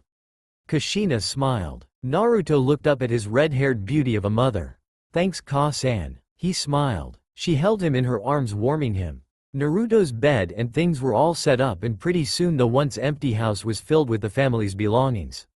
It didn't feel so empty or strange anymore. Sure, it was different, but by nighttime Naruto enjoyed the new house. The family was nestled together watching TV and enjoying each other's company. Yawning Naruto was carried to bed by his father and tucked in. Tomorrow's a big day, Naru-chan. His father smiled while hooking up the heater next to Naruto's small bed on the floor. Naruto gulped. Why? Because tomorrow's your first day at the cancer center. You'll be with other children with cancer. Minato explained. You'll make friends and Ka-san and I will be able to see you more. Will Tsunade-kun be there? Naruto asked. Minato shrugged. I don't know, but I know that you'll have another doctor. She transferred you to a nice lady, Chiyo-san she called her. Tsunade said she'll be helping her treat you. Minato brought up the covers closer to Naruto, kissing his son's forehead. Now we've gotta get up early in the morning, Naruto. Wait, Naruto said. Daddy, what about your job? Minato went wide-eyed then smiled. That's really none of your. Daddy, Naruto shouted. His eyes now serious and demanding. Minato sighed, but gingerly smiled. I've let my secretary taken over my job for a few weeks until we can take you out of the cancer center and back to Konoha City. And once you're back we'll move back to our old home. I'll go back to my job and life will be normal again, Minato smiled. You promise? Only if you get better, Minato bet. Naruto fist-palmed his dad. Deal. Then he yawned, laying back into his pillow. Minato smiled, running his hand over Naruto's hand. Good night, my son, Minato whispered. Kyubi woke up around 7:30 and it took him a few minutes to realize that he was in his new room and that he wouldn't be going to school anymore. He sighed, but spending the rest of the day with Naruto sounded just as good, better even. Kyubi hopped down the stairs two at a time when he heard arguing in the kitchen. Naruto, all I'm asking is for you to take a bite, one bite. No, I'm not hungry. Kyubi wondered what was going on. He walked in on a scene where his mother's angry face made him want to flinch and his father's annoyed face made him uneasy. Naruto, you're underweight, you need to eat. Minato sternly spoke. No. Naruto boomed. What's going on? Kyubi asked. Kushina sighed, explaining that Naruto was to check his weight twice a day and that according to his diet chart, he was underweight. Kyubi looked at Naruto's plate of toast and jam. It was a light breakfast. Was Naruto not feeling well? Naruto, do you feel sick? Kyubi asked. No. The almost bald blonde answered. Then please, one bite. I'll do a bet, Kyubi smirked. Naruto looked up. What kind of bet? Naruto asked. Ah, dare. Kyubi grinned. Naruto's eyes widened as he horked down the toast. When the plate was cleared, Naruto told Kyubi to jump in the snow naked. Which Kyubi said he'd do later. Obviously lying, Kushina rushed both boys out the door, making sure to bundle Naruto up with extra mittens, and Minato lent Naruto his scarf. They arrived at the cancer center, but as Kyubi tried to hop out of the car he was told to sit down because Minato said he'd have to go to the nearest school to make notice that Kyubi was being homeschooled. What? I don't wanna go, I want to stay with Naruto. Naruto stood at the entrance with his mother, looking back at his brother hollering at his dad. I don't care what you want, Kyubi, get in the car. But, get in the car. Naruto noticed that ever since he had been diagnosed with cancer, his father had a short temper and became more caring. Naruto snickered, his dad acted like his mom. Kushina promised that they'd be back soon to pick the two up. Naruto and Kushina had to wait about half an hour to be seen, and when they were seen, Naruto was given not one, but two bone treatments. His legs were weak after the first one, so he was wheeled in a wheelchair to get yet another chemo. After a few minutes by being poked with various needles and a few tears and sobs later, Naruto was finally sent back to the lobby where he limped and was carried to the car by his father. So what was all of that about? Minato asked Kushina as the two drank coffee and sat at the kitchen table. They were taking a few samples and recording his records. I wanted to punch the shit out of each one of them. Her fury was at a 10, each doctor she saw always made her baby cry, and it pissed her off. Minato smiled, same old Kushina. The same, loving, caring Kushina indeed. Minato sighed. So when will Naruto start having to SSSH? Kushina interrupted. She motioned her head to the doors outside the kitchen. She mouthed, Naruto, and Minato got what she was saying. Indeed, it was Naruto and Kyubi trying to listen in on their parents.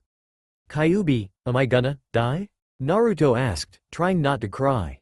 Kyubi shook his head. No, not until I do. I don't wanna be here, Naruto huffed, crossing his arms. Naruto was not in the mood to be here at all. He was currently in the waiting room of the cancer center with his mother, father and brother. Minato held Naruto's hand. I know you don't, Naruto, but it's going to be okay. He reassured. Why are we here again? Naruto sighed. Kushina and Minato gave each other a look. They both knew that Naruto and Kyubi would have to be told the truth. Naruto, we are here as a family because not only do we want to support you, but be there for you when we fill out a room for you. A room? What room? Naruto interrupted. A room for you, in case if something happens, like if you were to catch a cold or fall down and were injured. Don't worry, Naruto, you won't live in the cancer center because we will have a few equipment in the house, since we don't like far from the cancer center. Minato explained. About 10 minutes later, Naruto was in the chemo room with his father, while his mother and brother stayed in the lobby to fill out paperwork. Another bone exam was given. This time Naruto didn't cry as much. His father feared Naruto had grown used to the pain. Pain was something Minato never wanted his children to grow attached to. Alright, Naruto? Tsunade smiled. Would you like to see your room? Naruto shrugged. Can't walk, he muttered. Minato softly picked up Naruto in his strong arms. Naruto sighed, he felt useless. He couldn't walk on his own sometimes and needed to be carried. He couldn't brush or floss his teeth without his gums bleeding and mouth hurting. And now he was miles away from his friends and girlfriend. Jiraiya will be coming tonight to live with us Naruto, and we'll make some steamed carrots with dinner tonight. How does that sound? Minato smiled softly, soothing to Naruto. Naruto shrugged. Tsunade led them into a room where a small bed was made. The wallpaper had anime characters and even had a fish tank. Naruto was impressed, but the IVs and chemo computers made him frown. Minato patted Naruto's back. Don't worry Naruto. You won't see this room unless you're really sick, sicker than you are now. Minato informed. Naruto nodded, still not feeling hot about the room. Tsunade had a few movers help take an IV monitor and a few needles to take home. Tsunade instructed that blood and chemicals would have to be taken and drawn into Naruto once every 5 hours and twice a day. Naruto was to come back to the cancer center for a bone exam. Naruto's face flushed and he lowered his head. He wanted to go home. Hiding his face in the crook of his father's neck, Minato asked. Naruto, what's wrong? I wanna go home. He whimpered. Minato frowned. Poor Naruto. Shizune, Tsunade's nurse, had followed the Namikaze family home to help direct the setup for the IV and computers that would be in Naruto's room. Naruto sat downstairs dreading his bedtime, where he would be hooked up to the IVs and have needles prick at his arm. He was glad his Ka-san used to be a nurse and knew how to gently apply the needles. Naruto? Kyuubi asked as he walked in the room. Naruto looked up then back down. Wanna watch TV? Kyuubi offered. Naruto shook his head. He wasn't in the mood for anything. You can talk to me, ya know. Kyuubi offered. Naruto looked up. Where's the phone? He asked. Kyuubi sighed. Not hooked up yes, Naruto. Can I use your cell phone? I'd like to call Sakura. He said, to tell her I love her. Friday. Permission slips were signed, and the bus was ready. Today Sasuke and his class were going to visit Naruto at the cancer center in northern Konoha. Sasuke had to say out of everyone he had to have been the most excited. He looked over at Sakura, but to his surprise she was next to Ino trying to sleep. Sasuke raised an eyebrow. That's weird, I thought she'd been excited to see Naruto. They're dating after all, he thought. He kept that curious thought in his head and continued to sit in his assigned seat next to Choji and stare out the window. It would be a long bus ride, seeing he was impatient. Meanwhile, I'm so bored. A cry sounding for help sounded. Toby was indeed bored. He and the rest of the Akatsuki gang all sat on the bleachers. Normally the gang would cut gym class, but today they had no reason to. Pain continued to lean against the fence. All of them were freezing their asses off, taking a break from running the mile run. Sasori shivered as he caught up with the gang. You could have waited, assholes. He huffed, his breath visible in the chilly air. You could have hurried your fat ass up. Didaria shouted back. We've been waiting 10 minutes. Not my fault. I got lost. Sasori huffed. Pain and Itachi rolled their eyes. Why didn't you look at the map Sensei gave us? Itachi asked. Shut up. Sasori said, sitting on the cold concrete bench. Pain, Itachi, Sasori, Toby and Didaria all had gym in the same hour. All were cold and wanted to leave school. Itachi sighed. Too bad Kyuubi isn't here. Itachi said, he would have found a way to make gym fun at least. Oh Kyuubi ni-san, Toby cried out. I miss you so much. He cried to a cloud in the sky that oddly looked like Kyuubi. Toby wept, really wanting to see his friend he hadn't seen in over a month. Itachi sighed and frowned at his friend's childish behavior, but inside he too wanted to see Kyuubi. I envy Sasuke, Itachi said. Today he's visiting Naruto in the Children's Cancer Center in northern Konoha. Are they taking a bus? Pain asked. Yeah, why? Pain pointed to the bus at the gas station right behind the five. They all started running to the bus and very carefully climbed the back to sit on the top. Hang on. Pain smiled as the bus started to move. Sakura looked up from the text 1010 just gave her, telling her how Sasuke just yawned. She smiled, looking up at Sasuke. He was staring out a window looking bored. Sakura sighed, imagining Sasuke looking back at her, ignoring the bus rules of staying in their seats just to come sit with her, hold her hand and confess his love for her. She sighed, leaning back into her seat. She dreaded the fact that she was going to see Naruto. She wouldn't admit it out loud, but Naruto had grown ugly. He was too skinny, he looked like he almost anexoric. His skin looked paler than Sai and he was losing his hair. Sakura felt disgusted every time she had to look at Naruto. She thought he was ugly before, but now with his cancer, he proved her wrong in her mind. Sakura sighed. Naruto wasn't anywhere near as beautiful as Sasuke in her mind. He's an ugly, sick boy who just hurry up and die, she muttered. Hinata gave a questioned look. What was that, Sakura? She asked politely. Oh, nothing. Just talking to myself, she nervously giggled. Hinata sighed. I hope Naruto-kun isn't in any pain. She sadly started to talk but Sakura waved her hand. Don't be worried, Naruto's gonna be in pain for a long time, no use crying now, she said, not sounding like she cared. Hinata raised her eyebrow. Kyuubi yawned, standing outside Naruto's chemo room with his father. Kyuubi, should I take you home? Minato asked, worried. Nah, I'm fine, Kyuubi said. I'm not leaving Naruto anyway. Kyuubi shuffled his feet and yawned once more. Minato sadly smiled. Kyuubi, we've been here since 5 in the morning, it's now 9. You can rest if you need to.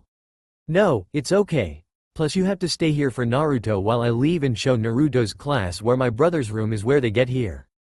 Kyuubi, Minato and Kushina have all been notified by Hiruzen himself that Naruto's class for their field trip wanted to see Naruto. Thinking this would be a nice surprise for the small, sickly blonde, decided not to tell Naruto. Once you show them Naruto's room I want you to try and get some rest. Where? Kyuubi joked. Minato glared. Kyuubi knew better than to talk. Minato, now that Naruto was as sick as he could get, was constantly worried about both of his children's health. Although Kyuubi remained the same junk food addict, staying up until midnight and going to bed at 7 a.m. since he left school, Minato cracked on his habits hard. Kyuubi left the cancer center standing to wait for the bus. Oh, my god, Iruka shouted, telling the bus driver to halt to a stop. He growled, stomping out of the bus. Confused children looked out the window and a few girls screamed as they saw high school boys jump from the roof. Sasuke gasped and closed his eyes as he saw Itachi. And what do you think you're doing?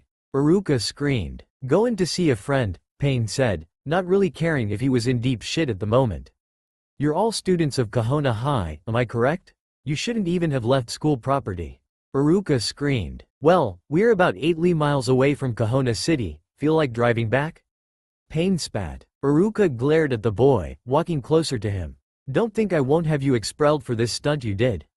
Iruka said. I know teachers and council members who would do so in a heartbeat. Now, as for what the 5 of you did, I can't take you back to your school since we're on a schedule, but when we're at our destination, you boys are dead meat. Iruka seated the 5 handsome boys in the back seats where he yelled and watched them closely. Sasuke sighed as his older brother patted him on the head as he walked past. My reputation is ruined, he sighed. Kyuubi smiled as the bus finally came to a stop in front of him. Iruka was the first one off. Hello, Kyuubi-san, are you parents here? They're inside, I'm to bring you guys to Naruto. Kyuubi-ni-san. A voice rang as Tobi jumped out of the bus window and leapt into his, ni-san's, arms. Kyuubi was surprised as Pain, Sasori, Itachi, Dodaria and Pain came out of the bus too. He was so surprised, happy and dumbfounded at the same time. Oh my god, you guys, what are you doing here? He smiled. That's what I said, Iruka muttered. We wanted to see you and Naruto. Sasori smiled. So we snuck onto the bus and here we are. Kyuubi shook his head at their antics.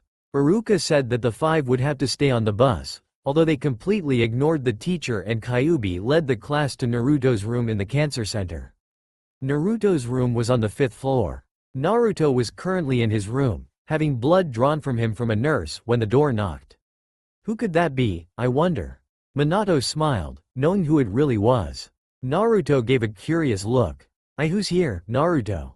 Kushina smiled. Naruto's eyes widened as soon as he saw everyone from his classroom step into his room.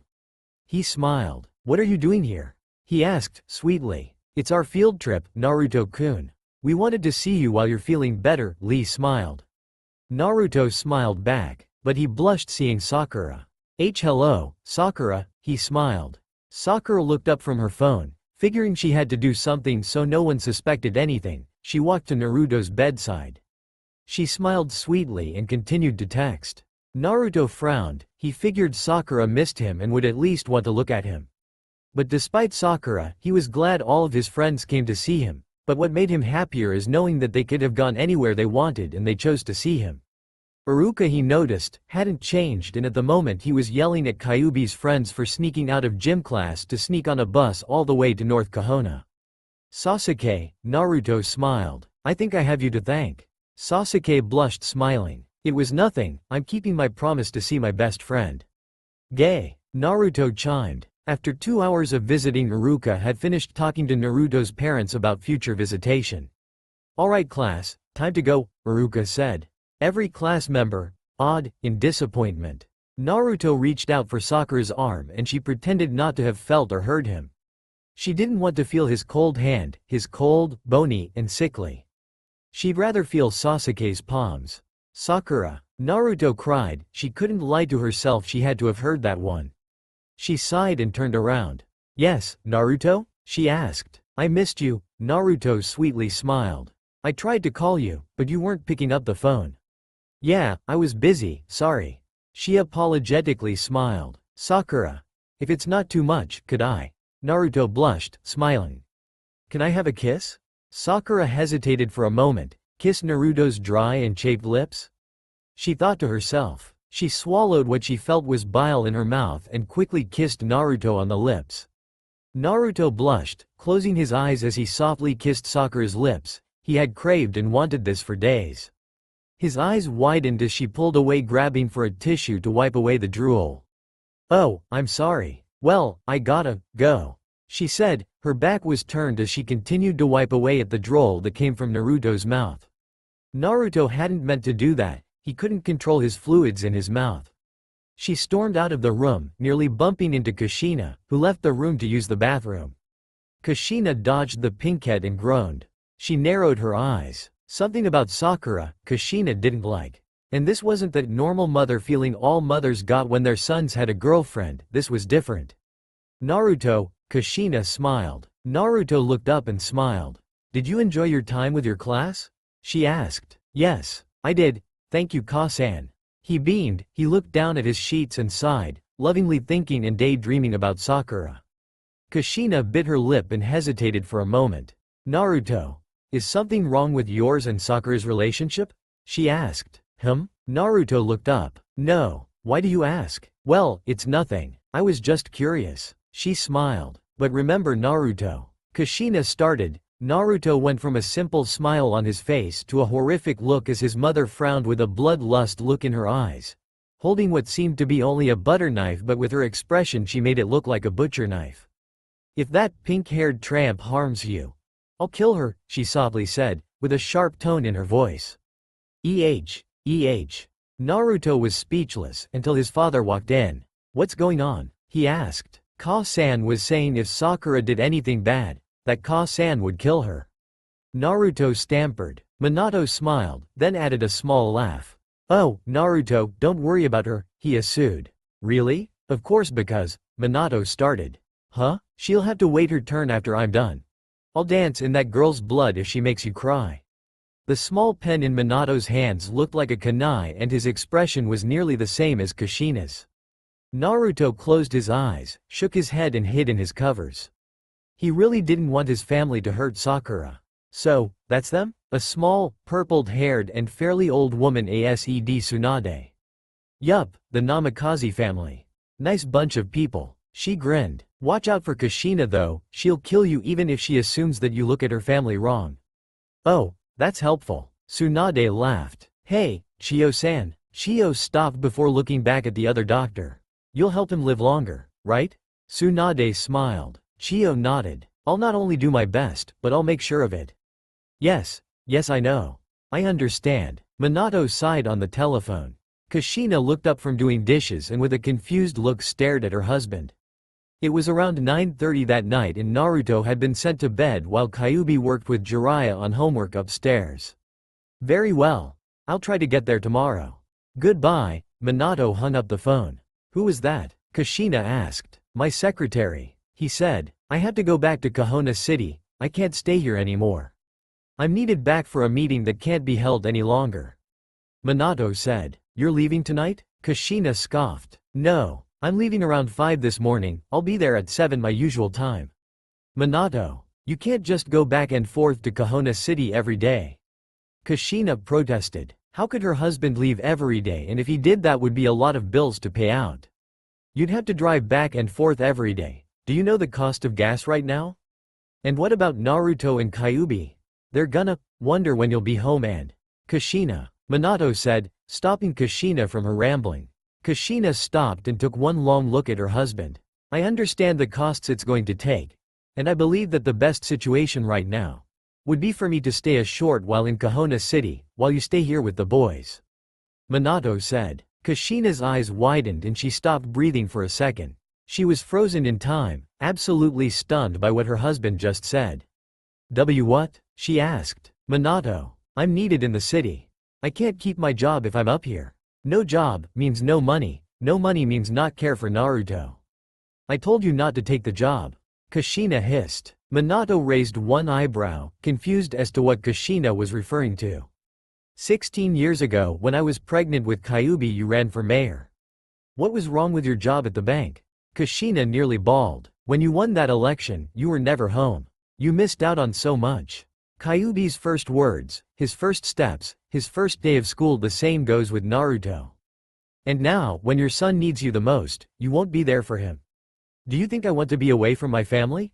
I'm not saying that you want to or not, I'm just saying you better think about your stupid job and see what it's doing to our family. You don't think I know what I've missed? Minato yelled back. Kyuubi, who had left his room to grab something his crazy godfather left downstairs, stood silently on the steps taking in everything his parents said to one another. Don't remind me of what I've missed out on. I'm only doing this job because I love my family and I want to support them. Minato was on a rage rampage now. Kushina slammed her dish towel on the ground. We would have been fine if you would have kept your old job. We would have been living in that dingy old, run-down apartment with Naruto possibly dying in his bed because we couldn't afford the healthcare. Is that what you want? Kushina had tears rolling down her face. I just don't want Naruto getting used to the fact that you're gone all the time. She sniffed. Kyuubi's already used to it, he told me himself. Minato's face softened. What? See? You've already missed out. Kushina snapped. You know what? Just go. She turned away, picking up her towel, but Minato grabbed her by the waist, wrapping his arms around her. She let tears fall as Minato rested his head on her shoulder. He didn't want to go, he didn't want to be mayor anymore. He wanted to stay with his family. Give me 2 weeks, Kushina. I'll work for 2 weeks and quit, by then I should get my paycheck for whatever is needed. Please, trust me. Minato tried not to sob. Kushina held onto his arms. Call me every night and talk to the children too. She said, I will. And when you get back I want you to never go a day without seeing Kyuubi and Naruto. That sounded like a demand, but Minato didn't care. I know, I will. I'll do anything to gain everything I've lost back, and I won't be missing out on anything anymore. Minato vowed. Kyuubi sighed in relief, grabbing a textbook swiftly off the living room table and running up the stairs. The next morning, Minato didn't leave at 4 in the morning. He left right after dropping Naruto off at the hospital, standing on one knee talking to Naruto. Naruto, you understand, right? Minato said. Naruto nodded, not really understanding a thing. It's my fault. No, this is not your fault, and don't ever think that it is. Minato said firmly. No way will my child think it's his fault for being sick. When will you be back? Naruto timidly asked. I'll be back in 2 weeks. And when I do, I'm never leaving you, Ka-san or Kyuubi-kun ever. Minato smiled, seeing Naruto's eyes light up. Ever? The father nodded. But what about your job? Minato sighed, he really hadn't thought that one through on how to answer to his son, but reluctantly he still smiled. I don't have an answer for that, Naruto, but I promise, we'll make it through. Minato smiled, hugging Naruto softly, but not tightly to harm him, and Naruto hugged him back. Now, go inside before you get sick. Minato ordered. Hi, Daddy. Naruto mumbled. I love you. I love you too, kiddo. Minato grinned, he hopped back into the car and waved as he drove off to the city. Kyuubi sighed, holding Naruto's hand.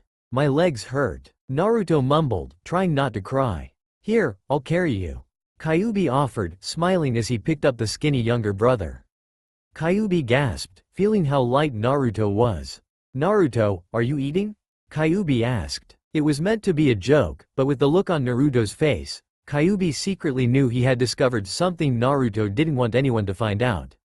Naruto. Kyuubi said. Have you been eating? Why yes, Naruto claimed. Okay, Kyuubi said. What a lie. I'll chew him out later. 3 days later. Ugh, I can't do it anymore. Naruto screamed, throwing his pencil to the ground. Jiraiya sighed. He had been working with Naruto for the past 4 hours on math and the small blonde didn't get anything. The godfather was seriously considering that whatever he said to Naruto was going in one ear and out the other. Naruto. I've been over this more than once. You take the bottom of the fraction times it by the middle number then add the top fraction.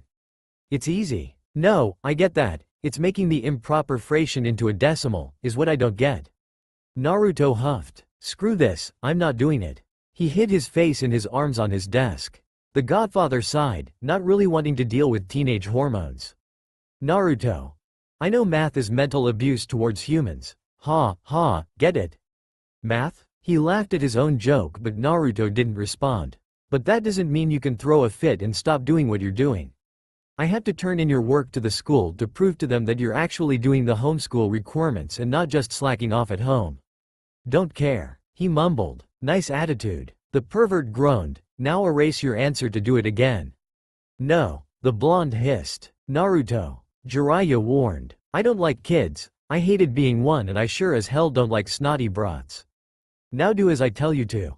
I want to san. Naruto pouted. The pervert sighed, knowing that he'd hit a soft spot for Naruto if he said something. Really he didn't know how to respond to what Naruto had said. Of course Kushina had explained to him that Minato would be absent for about 2 weeks, he'd quit his job and what else, Kushina? I'm bored. I'm leaving. Sit down. The blonde retorted. Look, I don't care that you don't want to do your homework. But I think this has something to do other than you not getting fractions. His voice was calm and slightly understanding. Jiraiya knew how Naruto felt, wanting a father that is. Growing up without one made him feel lonely too. Maybe Naruto felt like that, lonely and scared. I miss Tusan. Naruto sniffed. I've never gone this long without him. Sure, he'd come home late and leave early, but I always knew that he was at least under the same roof as me. I miss him. Naruto began to sob. He dearly missed his father and he didn't know if he was coming back. His mother said that he would, but with all the fighting his parents had done he figured they thought he was still a kid and they had a divorce. Which was not true, but Naruto still was timid for his age and still was confused. Naruto, your father loves you. Jiraiya smiled. And he has faith in you. Naruto stopped crying and cocked an eyebrow. He believes you'll survive and so do I. And to prove your father right, you have to try your best at everything. The godfather picked up the pencil. So, will you try and prove your father right that you're gonna fight cancer and fractions? Jiraiya offered. Or, will you prove him wrong and die? Naruto gulped. I'll try. Jiraiya smiled. That a boy. Now to make an improper fraction. Kyuubi folded his hands together, glaring out the window. It was snowing again, not that Kyuubi hated snow or anything, but he hated how his father had pretty much abandoned him, Naruto and his mother. I mean, what kind of chump leaves his youngest son, who's battling cancer and his wife? Kyuubi ranted for about the 6th time that week. Kushina rolled her eyes. Kyuubi, knock it off, it's only 2 weeks and he'll be back. Oh, with what job? Kyuubi mouthed. He's gonna quit being mayor and then what? Who will pay for Naruto's needs? Who will pay for chemos, doctor visits pay for? Kushina growled. Kyuubi kitsune namikazi. She shouted. Stop bashing your father, he's doing what he thinks is best for his family.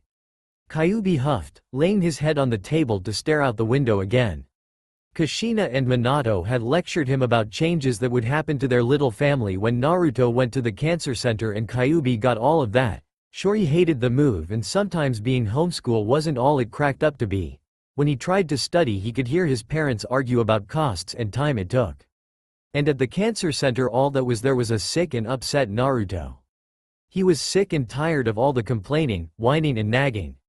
Naruto, in his mind, was supposed to be the one who did that, not his mother and father. Instead his once loud and happy younger brother was this quiet, sickly boy he did not recognize. Today, couldn't get any fucking worse. He muttered. "Oh, Karen's coming over today," Kushina said. "Nani?" Kyuubi screamed. "Hell lol. Kyuubi, tilde." Karen Uzumaki smiled. Kyuubi's eyebrow twitched as he slammed the door in the younger redhead's face. Walking 4 or 5 steps away, the door banged open, falling to the ground, and she raced up the steps. "Get away from Naruto," Kyuubi screamed, chasing after the younger redhead. Kushina sighed, picking up the door to fix what Karen broke. Kyuubi and Karen had this big competition to see which family member Naruto loved more. It actually started when Naruto was a baby and he said, "Love you," for the first time to his brother and cousin at the SMAE time. But Kyuubi and Karen have been fighting over the younger blonde ever since to prove they were right. And in Kyuubi's mind, he was right. "Naruto." Karen ran into the perverted godfather, knocking him down to the blonde, receiving a very loud, "You preteen bitch," as he left the room, and when she saw him, she gasped. Naruto wasn't how she last saw him. He was pale and thin, almost anorexic looking. His eyes had dark circles under them and he had no hair left. Instead, a warm hat covered his head and ears.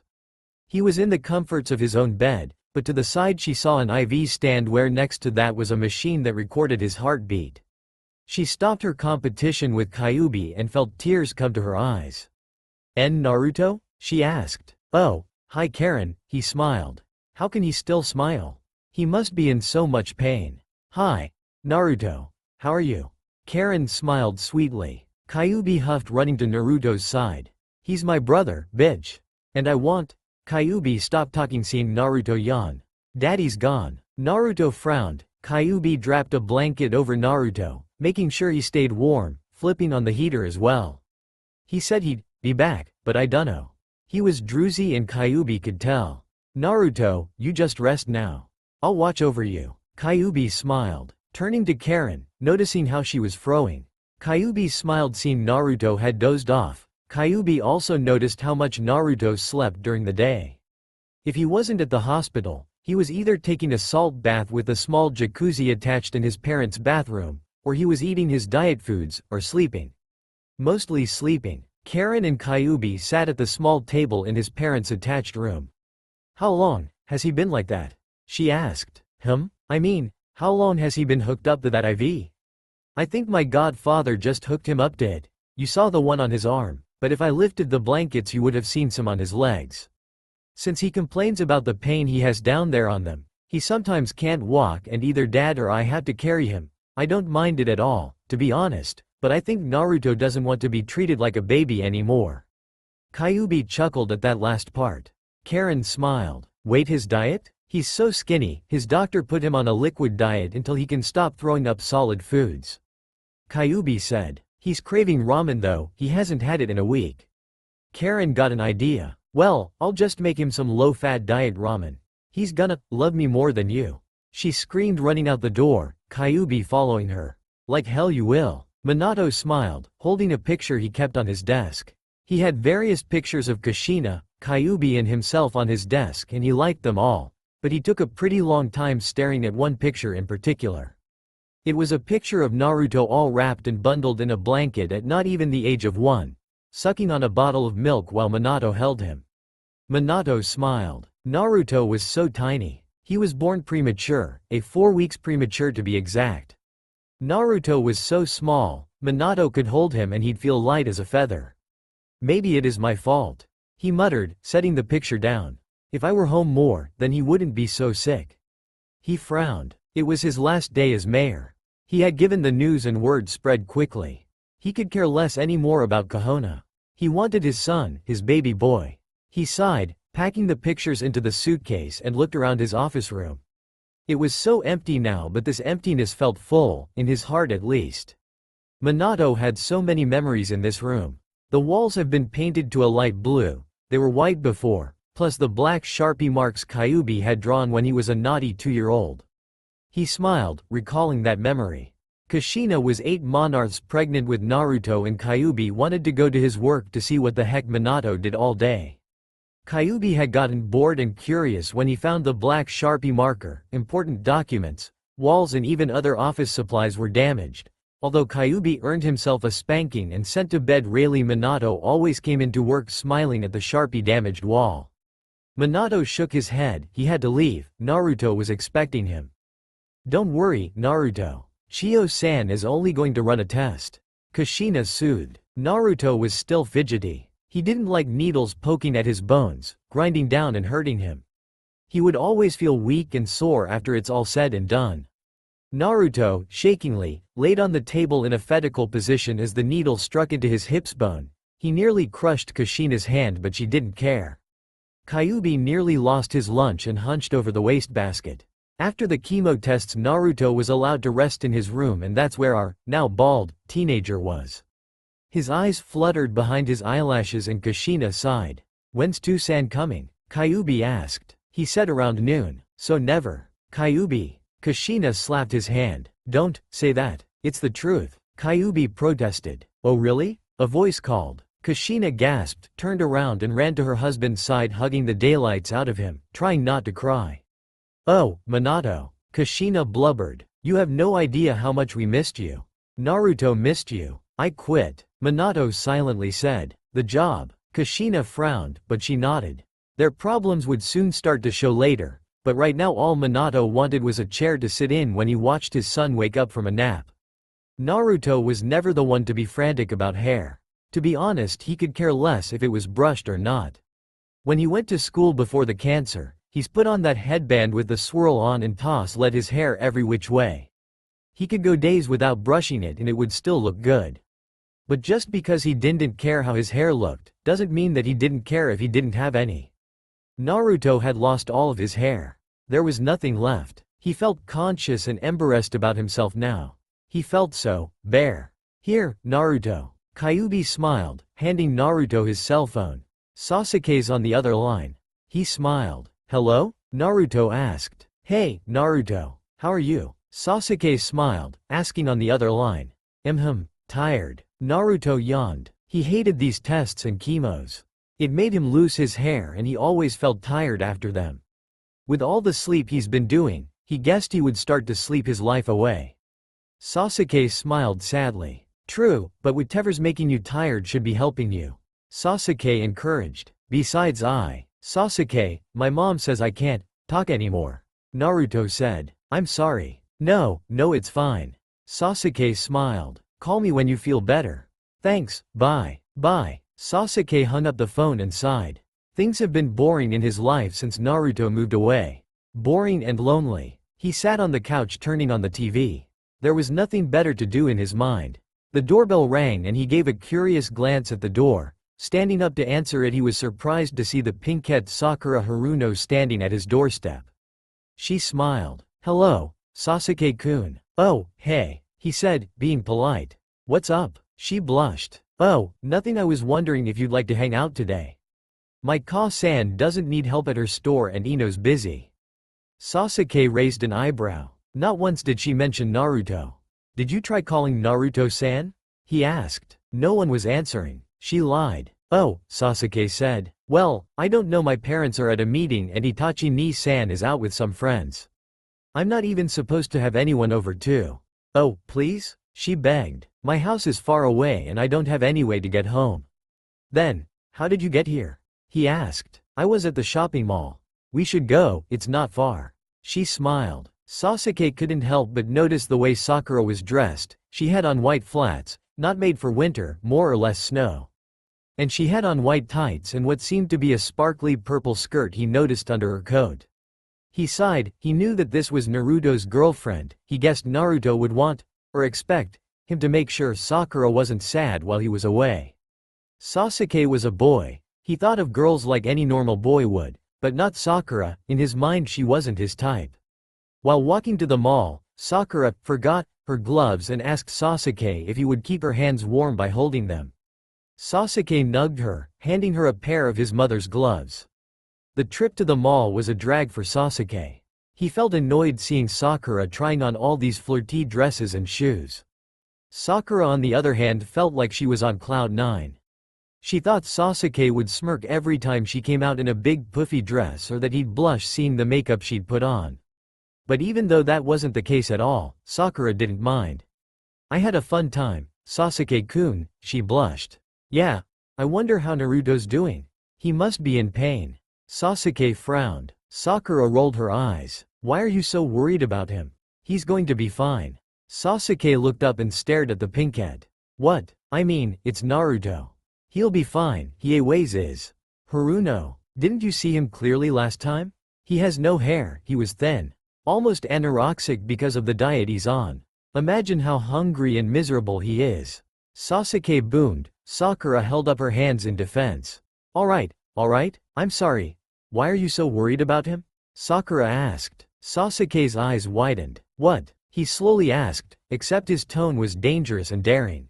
Sakura sighed, not seeing the warning signs. I mean, what's there to worry about? It's not the end of the world if he gets cancer. She hadn't finished talking because a snowball hit her in the face. She looked up shocked and lightly scared. Sasuke glared at the pink-haired preteen. That's my best friend. He yelled. Don't ever say that. I don't care if you're a girl or you're my best friend's girlfriend. I'll beat the shit out of you if you ridicule my friend. Sakura was close to tears. Sasuke-kun, don't call me that. Why are you so mad at me? She yelled. Oh, come on. Sasuke yelled. It's clearly obvious you don't care about him. You never talk about him when he's brought up, and when you do it's something horrible and mean. Why are you even dating him? I hate him, she screamed. Sasuke remained silent but with a disgusted look on his face.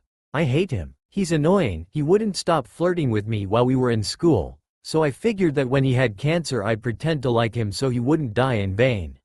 She yelled. Sasuke was fumming now. Tell the truth, he demanded quietly. That's not all. Tell me the goddamn truth. I just thought that after he died we would be together? He smiled, still yelling. Did you honestly think that would happen? She began to cry. Sasuke, you're being a jerk. Oh, I'm the jerk. I'm the jerk? Well, if being a jerk put you in your place, then I'm the biggest motherfucking jerk on the goddamn planet. My best friend is dying and you go off and do this to him? He screamed. Sakura was blubbering tears now. This wasn't supposed to happen, she thought. Sasuke should be hugging and kissing her, not screaming at her. You're an ugly person, Sakura, he spoke. Stop, she begged. I hope you're rot in hell, and you're gonna get it next field trip we have in 2 weeks. I'm gonna confess this all to Naruto. Please don't, she cried. And when I do, it's not me you'll have to worry about, but his overprotective brother and parents. He yelled, walking away. Sasuke, please come back. She sobbed. Stay the hell away from me. Naruto sighed. Currently he was on the floor on the rug carpeting waiting for some instructor. Kyuubi was with him looking around. Looks like a gym, but better. He encouraged. He was right. There were yoga balls, small 2 to 5 pound weights, a few hula hoops and jump ropes. This was the rehab gym. Shio and Tsunade signed Naruto up to try and strengthen himself, but for more personal reason, try to make him feel good about himself and his body. Kyuubi saw how glum Naruto looked and decided to try and be funny by standing on a big purple yoga ball, but it popped, making Naruto jump and Kyuubi frantically tried to hide the scraps. Welcome, Naruto, a voice called. Naruto turned around to see someone walking towards him. I'm Yamamoto. A friend of Kakashi, your old guidance teacher back in your middle school. He and I went to school together and he's told me about you. The brunette smiled. Naruto didn't smile back, but continued to look at the floor. I'm going to help you straighten your body back, much as possible. Every day for 2 hours we'll do some stretches. He smiled, trying to be polite.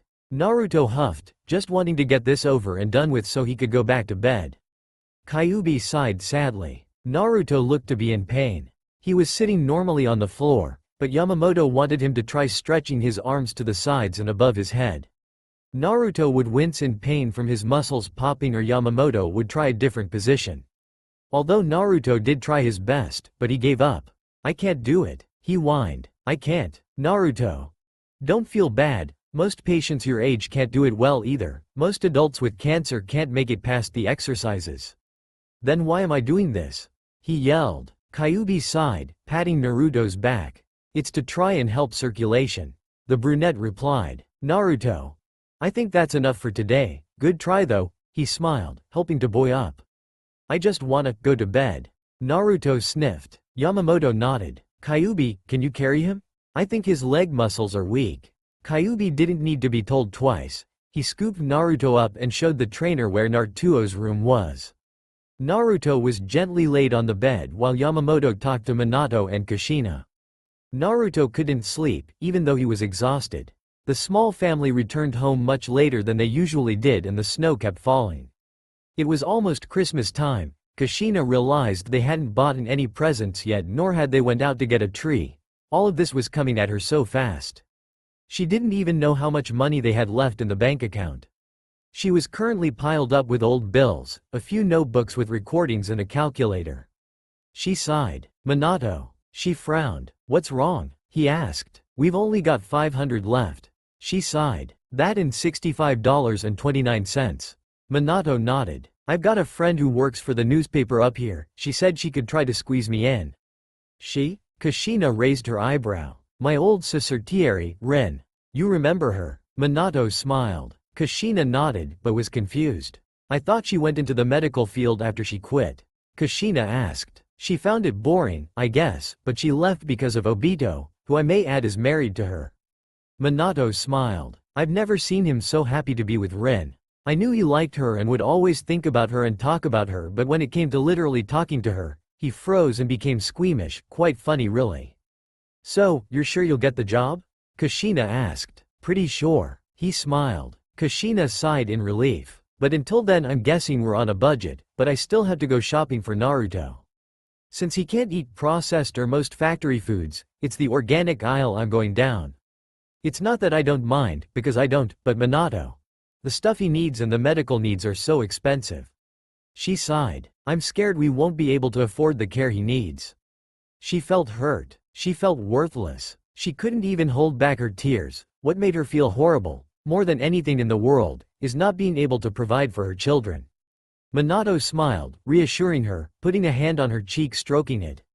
Kushina, we'll be fine. He smiled, hugging her tightly.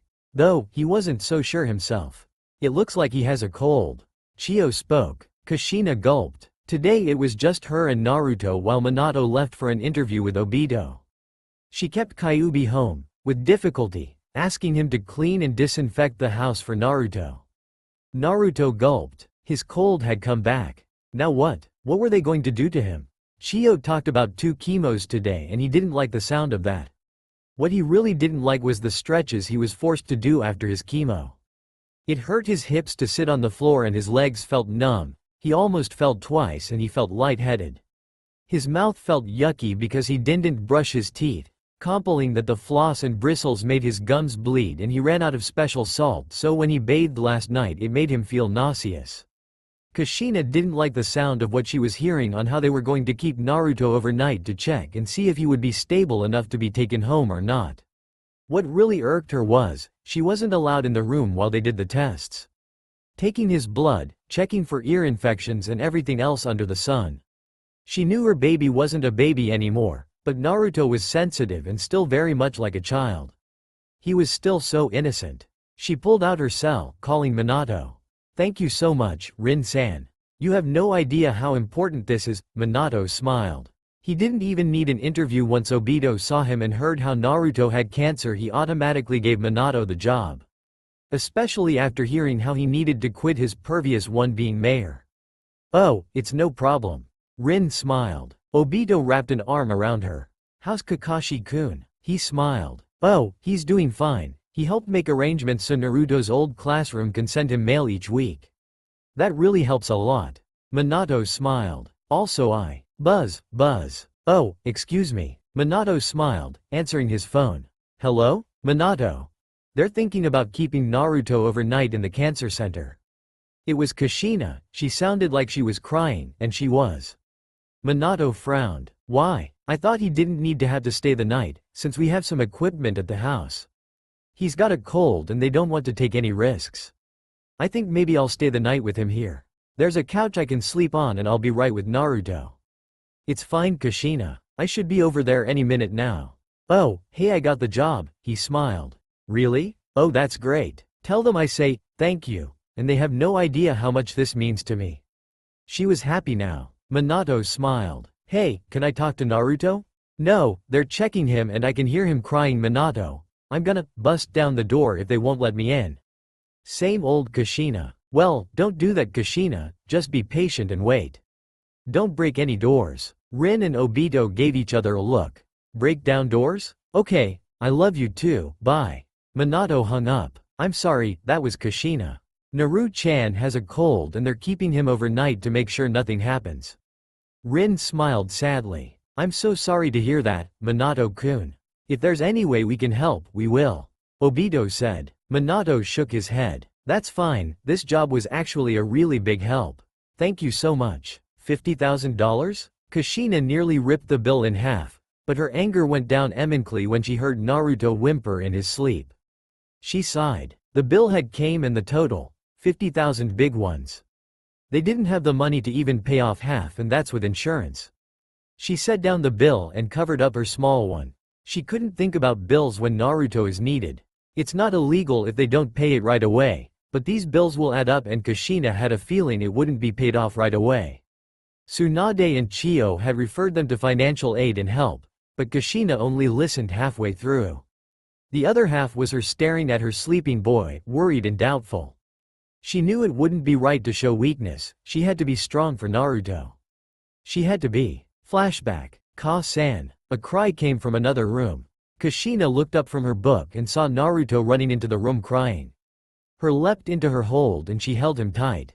A huge clash of lightning followed by thunder came and Naruto hid his face in her arms. It's only thunder, Naruto. She soothed. Scowie. His childish tone blubbered. She kept him close. I'll protect you, Naruto. She smiled. I promise, nothing bad will ever happen to you. Flashback done. Naruto. You have to survive, for Ka-san. She cried. It was still snowing outside. And it fell quietly. Naruto woke up in a haze. Everything was blurry and he couldn't hear very well. Chio claimed it as an ear infection, and since Naruto complained about his mouth burning, she Aslo assumed Naruto was having a small mouth infection. It's when his mouth is producing sores. She replied. It's frequent in leukemia. It's either from lack of brushing his teeth, which I highly doubt that's true, since we monitor his brushing, or it's from too much salt in his diet. Kushina bit her lip. Since we're on a budget, I could only afford the cheap store brand soups. Chio smiled. It's alright, should I put Naruto on our list? It's a list of children that can have special food delivered to either their house or rooms here in the cancer center. Kushina nodded, wondering how much it would cost. About roughly $60. Chio said. Per month? Per week? Kyuubi groaned, his equally hungry godfather next to him.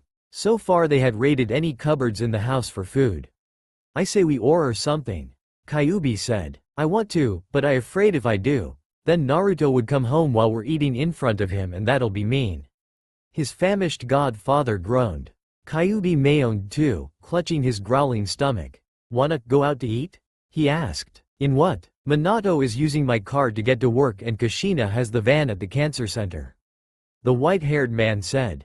Both swallowed their spit for about 2 minutes, trying to survive when Kyuubi smiled. I just remembered something. Dad always keeps a few cans of soup downstairs in case of like a bad storm and we have to go to the basement. Let's see what's down there. Kyuubi charged to the cellar door. Both had big smiles on their faces but frowned seeing everything was either labeled, Naruto, or worse, carrot soup. Kyuubi sighed. He wasn't going to eat Naruto's food on him, and there's no way he was going to eat the carrot soup, but that didn't stop the novelist. Forget it, I'd rather die. Kyuubi said. Da na na na na. Da da da da. Kyuubi's phone started going off. He smiled at the ringtone. It was him and his gang all singing a tune from a famous action movie. He answered. Hello? Hey, Kyuubs, it's Itachi. Oh, hey, what's up? Kyuubi smiled. I'm stuck in a house with nothing to eat but carrot soup. I'll visit your funeral. Kyuubi laughed. Listen, we have a problem. It's about Sasuke-kun, and Naru-san's girlfriend, Sakura-chan. Naruto sniffed. His mouth hurt, his head felt heavy and he felt miserable. More miserable than usual actually. Kushina held his hand. Honey, what's wrong? She asked. Minato entered the room. Naru-kan? What's wrong? Naruto sniffed while his mother held him. He didn't know really how to say it to his parents that what he wanted was probably out of reach. He was raised not to ask for such things like that. But this time, this was important. Ka-san. To-san. I. He whimpered. I hate it here. Minato and Kushina gave each other a look and sighed. They knew Naruto didn't want to be here, neither did they. They didn't want any woman, man or child to be at the cancer center. Kushina tried to explain that if they could, they would take him out of here and they'd go back to Kahona City and life would be normal again, but Naruto lost it. I don't want to live anymore. I'm in pain and it hurts, every day it hurts. He bawled. Minato sighed, hugging his child. Kushina left the room. After what her son said, she needed air. I don't want to live anymore. I'm in pain and it hurts, every day it hurts. Kushina bit her lip. Not once had she heard a child say and beg for death. She had worked with Tsunade as her assistant for a few summers in her life and she worked in the children's department. Children that were sick and close to death. She could remember seeing some children beg to die, wanting the pain to go away. She saw the faces of mothers and fathers hearing their children say such things.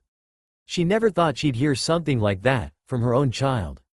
She let tears fall, for probably the third time that day. "Hey, what's wrong?" she gasped, turning to see a raven-haired woman. "Oh, I'm sorry, I'm a bit emotional," my son said. She choked. That he wanted to die. Kushina let a few more tears fall, and the raven woman sadly sighed, hugging Kushina. "My name's Shizune. I'm Lady Tsunade's assistant for cancer children. May I ask you something?" Kushina stopped sniffling and looked at her. "Yes," she bawled. "Has your son felt self-conscious about his hair?" she asked, now smiling. "Yes." Kushina nodded. "Follow me." Shizune showed Kushina to where their department was in a total separate part of the building. Kushina looked around. It looked like a hair salon. Women, little girls and even men were having their hair cut. Shizune handed Kushina a clipboard. "This is Locks of Love." Shizune smiled. "It's where people come, have their hair cut for free and then we wash the hair that they lend us and make wigs out of them, to give to the cancer patients." Kushina smiled. Naruto would love hair of his own again. Hair to brush, hair to gel, hair to have an own. Kushina smiled, but frowned. "I'm guessing the wigs are not free." "Oh, Shizune lied, knowing the Uzumaki Namikaze problem. Kushina raised her eyebrow. "You sure?" "Yup." Kushina went back to the paper and smiled. "How much do you cut off?" she asked. "We have a minimum of 5 inches. Shizune replied. "Grab me a chair and get a pair of scissors, please." Kushina smiled. Minato slurped on his cholulate malt and handed some to Naruto. Naruto shook his head. "I'm not allowed," he meekly said. Minato shook it in front of his again. "We can break the rules once, sport." He smiled. Naruto took the large malt and sipped it. Minato went to brush back Naruto's hair but he forgot that he had no hair, so instead he stroked behind his left earlobe. "Naruto, I think you upset your mother," Minato said. "Sorry." Naruto mumbled. "No, when she gets in here, you're going to apologize to her and properly." Minato said. "I know you're in pain, we all are. But that's no reason to cry out wishing you were dead." Naruto nodded. "Hi, Daddy." Minato smiled. That name, it always got to him. Minato and Naruto talked for a while. Naruto asked Minato how his job was going at the newspaper company. Minato said that he got to hear a lot of interesting facts. Fun facts he never knew about. He got to meet interesting people and loved his job. And he loved his job because even though Minato declined it over and over again, Obito made sure he got a 12-hour pay stub and if he needed to leave early, they wouldn't punish him or dock him any pay. Naruto smiled. He was happy his family was doing okay now that his father had a job. He was beginning to think he was weighing them down. "Tusan. We moved because of me. We have to come here every day because of me. Did you quit your old job because of me too?" Naruto asked, frowning. Minato sighed. "Naruto, you're old enough to know the truth, but I don't want to tell you it." Naruto, "Yes. You are the reason I quit my old job, but you know, I'm glad I did." Minato smiled. "I'm with my family now because of it." Naruto still didn't feel any better, but he felt content. "Kushina?" Minato stammered. He couldn't believe his eyes. Neither could Naruto when he turned to the door. His mother. Her once fire-red hair that swooped down to her ankles was gone. Her hair was now a red bob tousling on her head. She smiled. "What? You're different." Minato smiled. Naruto looked and stared at his mother. All his life, she'd had long hair. She's braid it, curl it and its long bloody waterfall would still look wonderful. But instead, she infamed them. She donated almost all of her hair. "I can give hair to 8 children." She smiled. "Plus, 1. She added, quietly. She held a box in her hand and walked slowly to Naruto. Naruto's eyes lit up when he opened that box, and inside was a wig of his mother's hair. He bit his bottom lip and tried now to cry. You always wanted red hair. Minato smiled. Naruto sniffed, tears falling onto his lap. Thank you, Ka-san.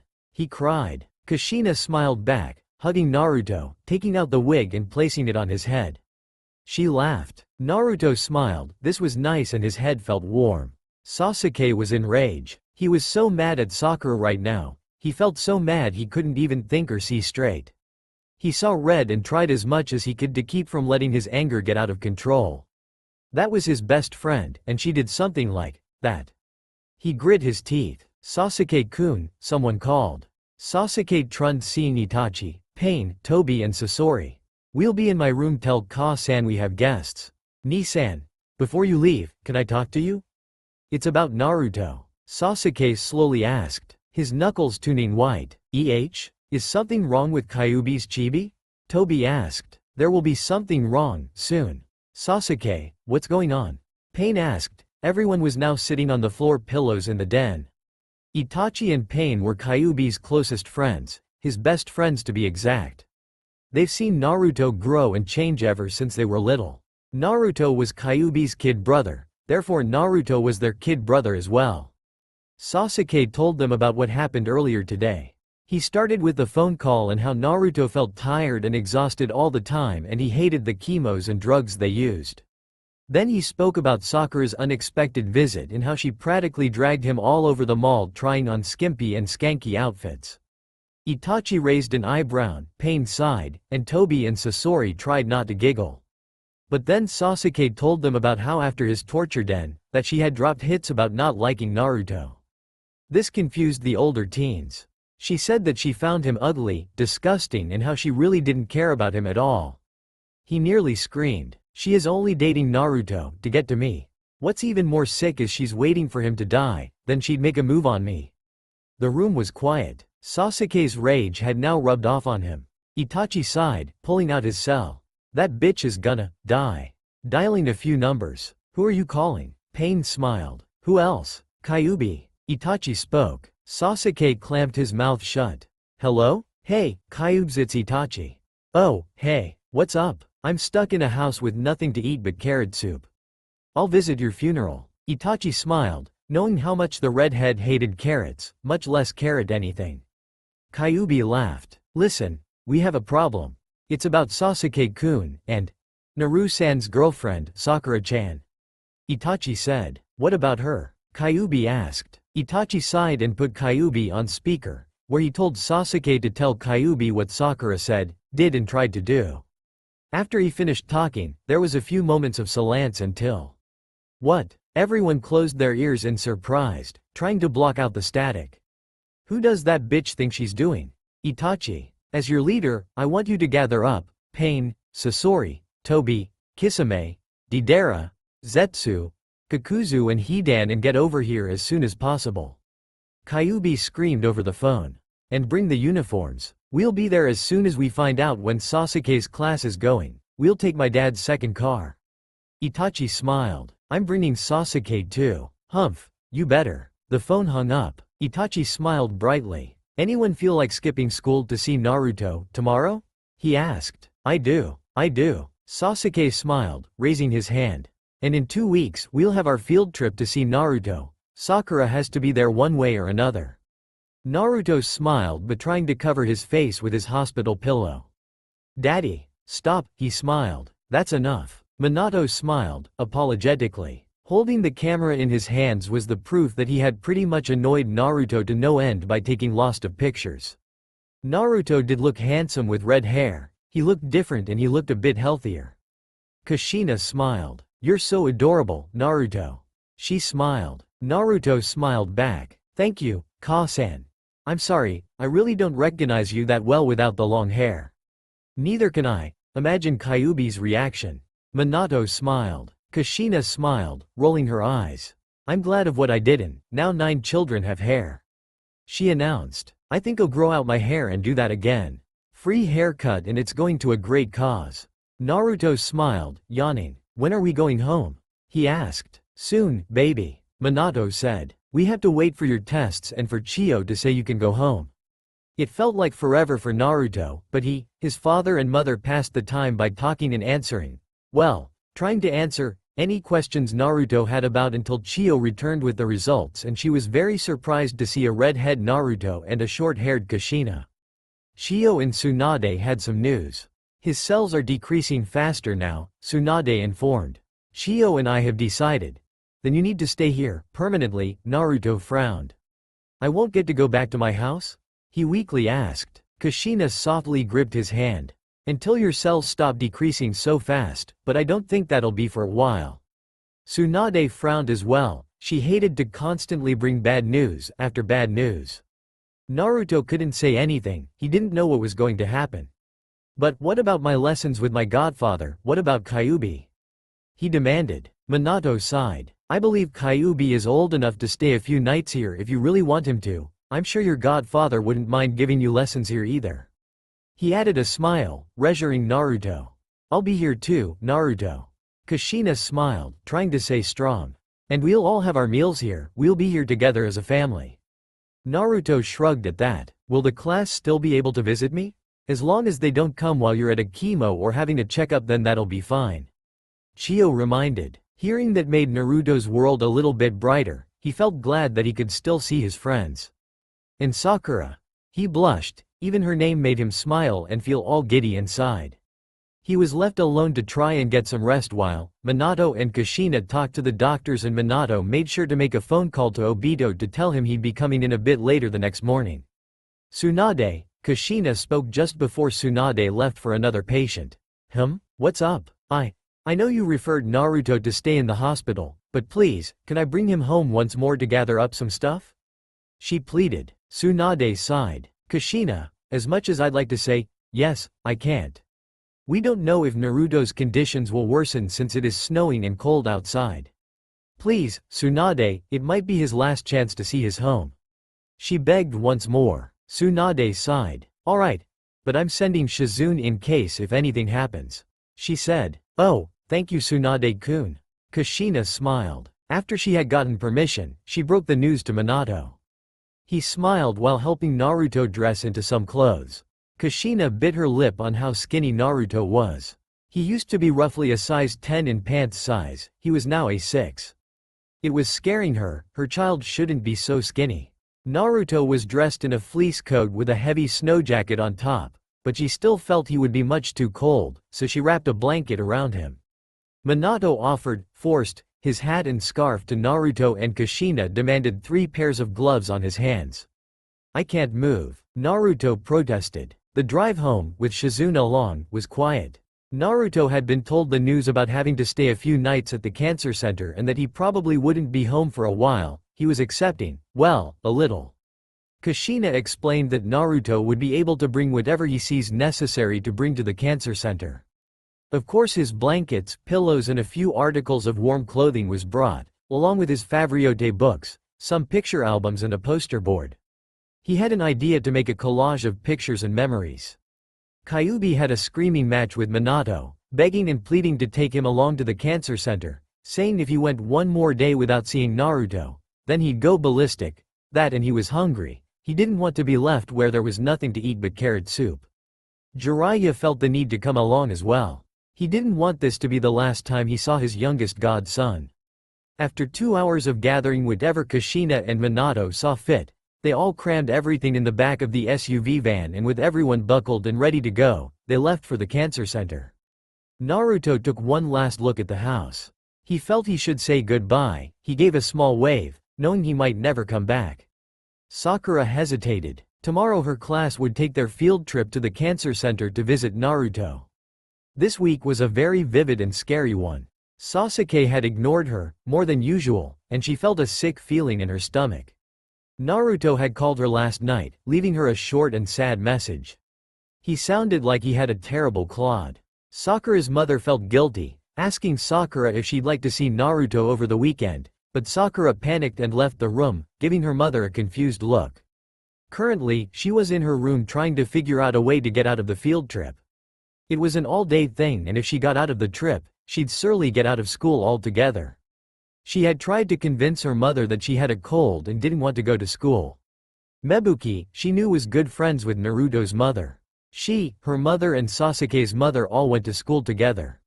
Sakura was frightened that if Sasuke leaked out the information that she'd carelessly slipped out, then everything she earned in life would all shatter. Mebuki Haruno picked up the phone. "Hello?" she asked. "Oh, hello, Naruto." She smiled. Sakura heard that from her room and froze. "Oh, you want to talk to Sakura? Well, that's fine, hold on honey. Sakura, Naruto's on the telephone for you." She called. Sakura jittered. What do I do? What do I do? She asked herself over and over again. Then she smiled, a plan coming to her head. She took the phone from her mother. "Hello, Naruto. Hey," he whispered. Sakura felt guilty. "You don't sound too good." "No, I have to stay overnight, don't wanna." Naruto coughed on the other end. "Maybe you should get some rest," Sakura offered, really trying not to talk to Naruto and come up with more of a plan to stay home tomorrow. "But I wanna talk to you. We see each other tomorrow," Naruto faintly said. Sakura bit her lip. "He knows I'm coming tomorrow." "Oh, really? I forgot about that." She nervously laughed. "You're so pretty," he tried to compliment. "Love you." "Oh, well, thank you Naruto, but I think that maybe." He fell asleep. "Haruno," a voice spat on the other end of the line. Sakura gulped. She knew that voice all too well. It belonged to Kyuubi Namikaze, aka Naruto's older brother. Sakura had heard stories and only saw Kyuubi a few times. She admitted he was cute but rough. She heard stories about how Kyuubi had a gang called the Akatsuki. Sasuke's older brother was in the gang. They were notorious for being rebels in their city. Kyuubi was someone no one wanted to mess with. On top of all that, he was overprotective of his little brother. "Hello, Kyuubi," Sakura gulped. "I know your secret." Kyuubi slurred. Sakura's eyes widened. "Sasuke told me everything. You better watch you back, bitch. Because the second you make my brother cry, is the second that hair of yours comes off. I watch CSI, bitch. I can kill you and make it look like an accident. You wait for tomorrow, I'll be watching you, very, very closely." The phone hung up and she was given the dial tone. She gulped. "I'm in trouble." She frowned. "In trouble with what?" Mebuki asked. "Oh, nothing." Sakura smiled, running to her room. Mebuki raised an eyebrow. "That girl is weird. Must be the love or hormones." Hinata was a very quiet and timid girl. She had been so worried for Naruto, ever since she found out he was in the hospital with cancer. She couldn't eat properly, she could barely sleep. She felt miserable. On top of that, he had a girlfriend, and it wasn't her. She felt tears come to her eyes and quickly whipped them away. Neji looked over at his cousin. "Hinata-kun, what is the matter?"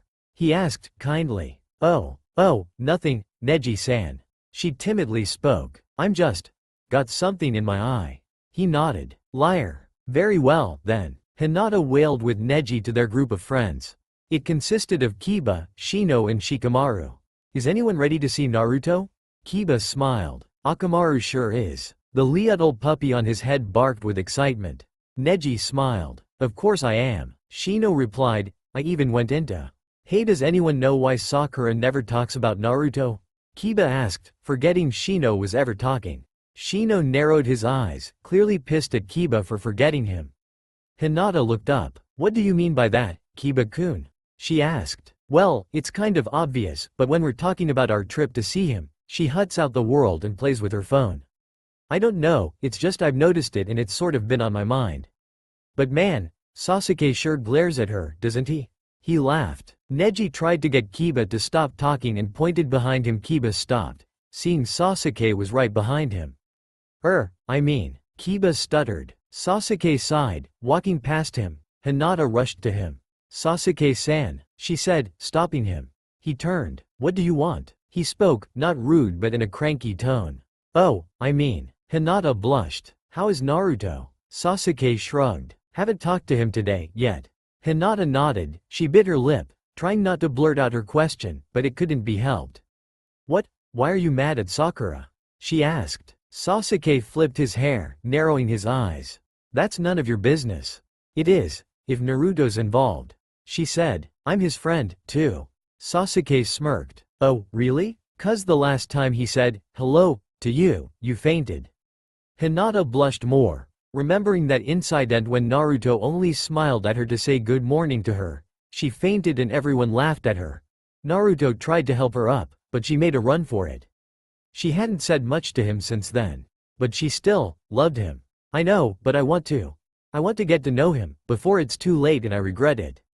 She frowned. Sasuke smiled a bit. You really care for him that much? He asked. I don't just care for him, She covered her mouth and he smiled even more. He knew that Hinata truly loved Naruto at this point, more than Sakura ever would in her lifetime. He took her aside to an empty hallway to talk to her. He told her everything, including Sakura's stupid love crime, she commented. Hinata, after absorbing that information from Sasuke, felt horrible inside. She'd just do that to him? She asked. Why? I don't know, but all I know is, Sakura's gonna get it today, right after she admits to everyone what she did to my best friend. Sasuke swore. Hinata nodded, not liking the violence that would happen, but it was for Naruto. Can you keep this a secret? Sasuke asked. She nodded. Yes. She gulped. Sakura Haruno had no bright ideas on how to escape this plan. She looked to her left. Naruto's family had stepped out into the hall to give the friends and teacher some time alone with Naruto while they talked to Tsunade. Although Jiraiya wasn't really paying attention. Instead he was oogling over Tsunade, which he was given a couple of smacks to the face and pegs to the head, and Chiyo. Everyone else was inside the room. Sasuke looked over his shoulder at her, then glared, turning his head away fast. She bit her lip, turning to Naruto's family once more. Kyuubi was no looking at her. While his parents didn't notice, he pointed to fingers to his eyes, then darted them to her. I've got my eyes on you, look. Sakura, come in, Iruka said, forcing the pinkette into the room. Sakura nodded, coming inside. Naruto looked over at Sakura, smiling. Hello, Sakura-chan. He blushed. Hinata and Sasuke felt something lump in their guts. Sakura slowly wailed over to Naruto. She smiled kindly. You have hair, now? She asked. Naruto nodded, patting at the wig. It's my mother's hair, she cut it and donated it to 8 other people including myself. It's a wig. Naruto smiled. Sakura became tense. She could feel Sasuke and Kyuubi watching her. It was like sharp pains and daggers charging at her back. She felt terrified, exploited and was lost of words. Naruto raised an eyebrow. Sakura, what's wrong? He asked, very worried. Oh, it's Sakura stuttered, glancing at Sasuke, who had his arms folded. Oh, I just She couldn't think of what to say. What do I say? Almost everyone's looking at me. She became frantic and worried. I just tired. It was a long night and I couldn't sleep last night. She smiled. Sasuke bonked his forehead against the wall in defeat and Hinata frowned. Naruto smiled kindly. Well, that's not good. I'm worried now. Naruto smiled, trying to be a flirt. Sakura laughed nervously. She knew some people were looking, so she bent down and kissed Naruto's cheek, making Naruto blush and slightly giggle.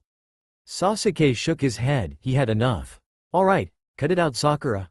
He yelled. Everyone, except Hinata and Sakura, including Naruto, gave Sasuke a weird look. Naruto, I'm sorry, but you're my best friend, I can't let you date Sakura anymore. Sasuke said, sadly. He felt awful. So, this is how I tell my best friend what this slut has been doing to him, he thought. Naruto tilted his head slightly. What's going on, Sakura? He asked. Sakura felt her face flush. Naruto. Nearly 2 weeks ago, Sakura told me that she was only dating you because she felt sorry for you. She said that after you were dead, she was gonna make a move on me. She dated you to get to me. Sasuke let it all out. He couldn't take it anymore. Keeping this secret was killing him inside. Everyone who was in the room turned to Sasuke. Sasuke explained everything to everyone. Even Iruka had brought in Naruto's parents to hear about this. Needless to say, they were pissed. Naruto. I'm sorry I didn't tell you earlier, Sasuke gripped his hair. I just couldn't. I felt like I was betraying our friendship if I couldn't make her tell you so. He stopped. He didn't know what to say anymore. Sakura felt her cheeks flush. Everyone in the room was staring at her. Sakura. Naruto said, his voice small. He stared at her. Is this true? Sakura bit her lip. Only wanted you to be happy. Don't lie, bitch. Kyuubi crossed his arms.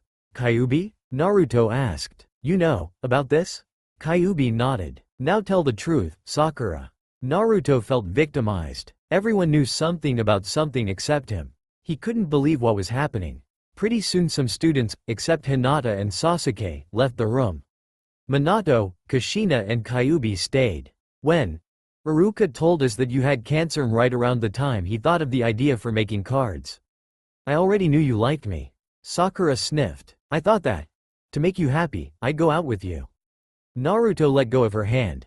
His heart began to pound harder and a light feeling in his head began to grow. He knew he was about to cry. I admit, I wanted to originally date Sasuke, but Naruto. I didn't know you felt so much for me. She tried to explain but Naruto looked away. Get out, he hissed. Wah. Sakura was bewildered. I said, get out. Naruto screamed. Naruto, didn't you hear me, you cunt? I said leave. Naruto felt so betrayed. He loved Sakura with all his heart and he thought she loved him. But here he was hearing from the same girl, that she had lied to him about loving him. He felt stupid, he felt he was seeing the real her, aka, seeing a slut, and he felt hurt. Hurt was an understatement though, wounded sounded better. He felt his heart breaking in two, he knew at any moment he was going to cry. Sakura was already crying, the names Naruto had called her. But most of all the shame and embarrassment that had happened to her. Naruto, please, I'm really sorry. Yeah, you're gonna be sorry. Kyuubi said, taking a step forward toward Sakura. 'Cause I have my whole gang outside ready to beat the shit out of you.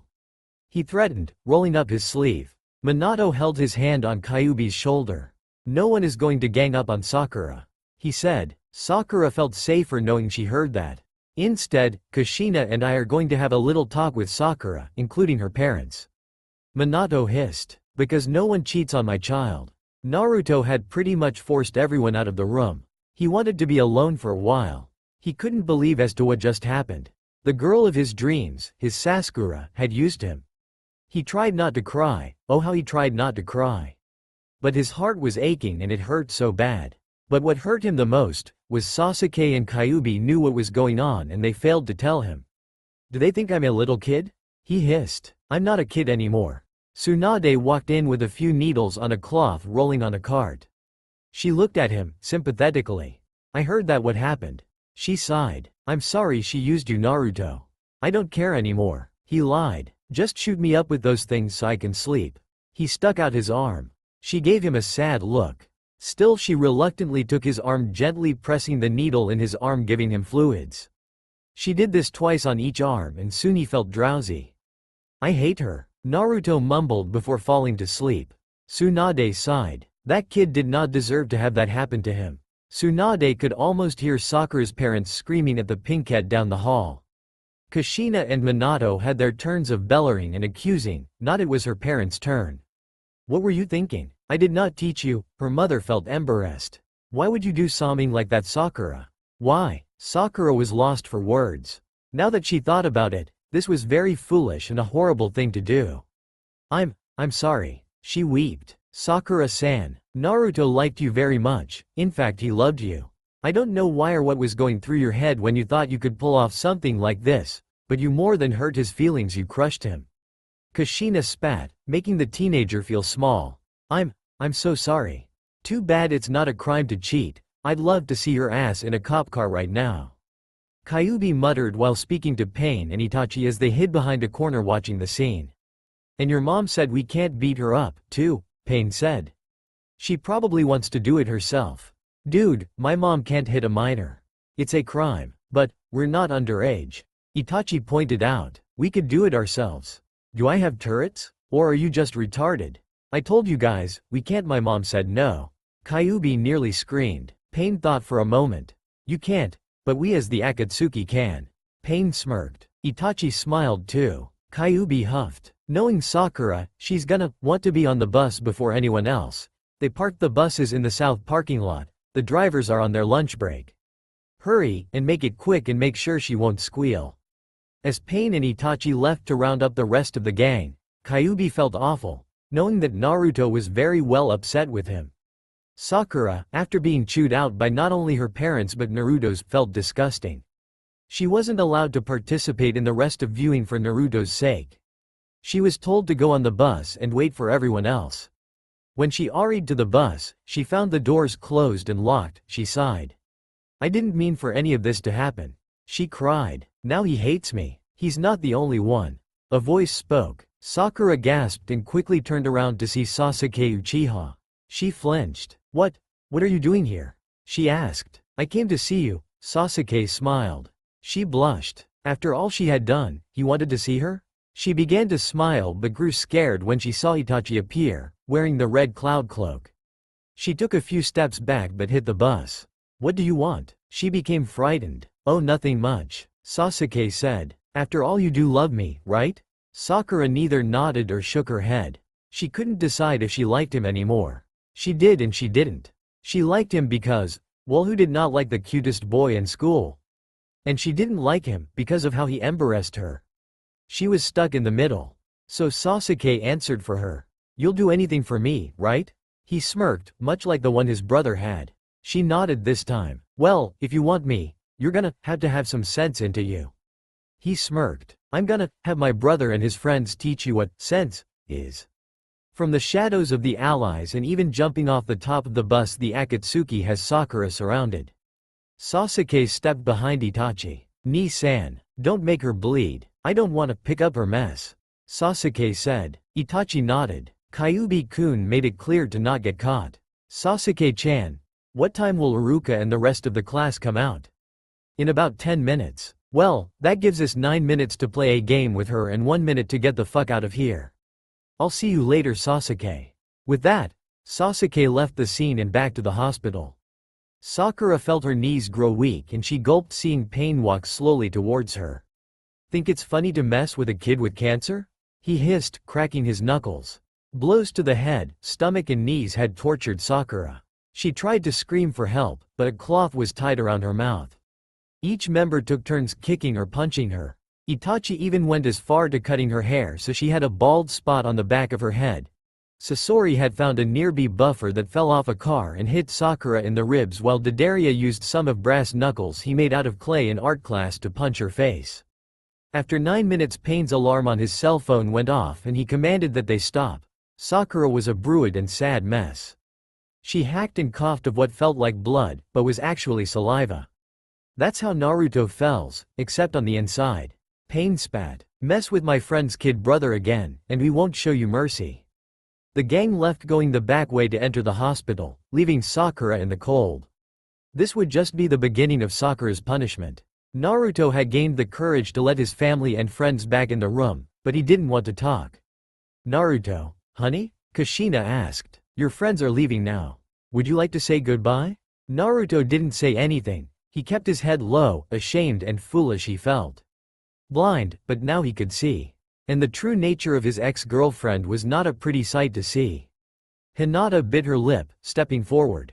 Naruto-kun. I have something for you. She blushed. Naruto didn't look at her. Hinata left the room only to come back with a box. It's low-salt carb ramen. She smiled. My father knows a company in the US that sells this. I figured since you love ramen so much, that you'd love to eat this. It's different flavors, but all low-fat and alright for diabetics. Naruto gazed up at Hinata. You bought this for me? He asked, slightly amazed. She nodded. It's a present. Naruto took the box and smiled. Thank you. Hinata blushed. Time to go, kids. Iruka called. And does anyone know why Sakura needs to be taken to the hospital? Everyone was silent, until Sasuke, who was sitting on the bed next to Naruto, spoke up. Who knows and who cares? She probably deserved it. His Kaliu's an irritable voice apoke, annoyed. Naruto shrugged, not really caring. Hinata blushed and followed the class. Bye, Sasuke, Naruto said. And Sasuke, thank you. Even though I'm a little mad knowing that you knew this whole time. Sasuke sighed. I didn't know the whole time, Naruto, just 2 weeks ago. And you're right, I should have called you first when I found out, I'm sorry. Naruto smiled. Buddies for life. Best friends. Sasuke smiled. Let's never let a girl get in between us. Naruto nodded. Tell Hinata to come back and see me. He yawned. Sasuke's eyes widened, but he nodded. Minato smiled. Thank you, Sasuke. See ya around. Sasuke waved and left the room. Kyuubi walked in as he walked out. Naruto gave him a look and then looked away. Kyuubi sighed. Naruto, look, I'm sorry No, don't be, it was my fault. Naruto said. Forget it. Kyuubi huffed, his eyes wandered to the box, then he drooled. Is that ramen? He smiled. Naruto nodded. I want some too. Minato took the box. I'll bring this to Tsunade to have the cooks make it for you both. Hold on a moment, I'll be right back. He kissed Naruto's forehead and then left the room, leaving Kyuubi and Naruto to patch things up and wait for the diet ramen. Sakura, after her punishment, had to drag herself back into the cancer center where her parents rushed her to the hospital. She had spent 2 hours in the emergency room only to be bandaged up then released. It was a nervous and awkward weekend for the girl.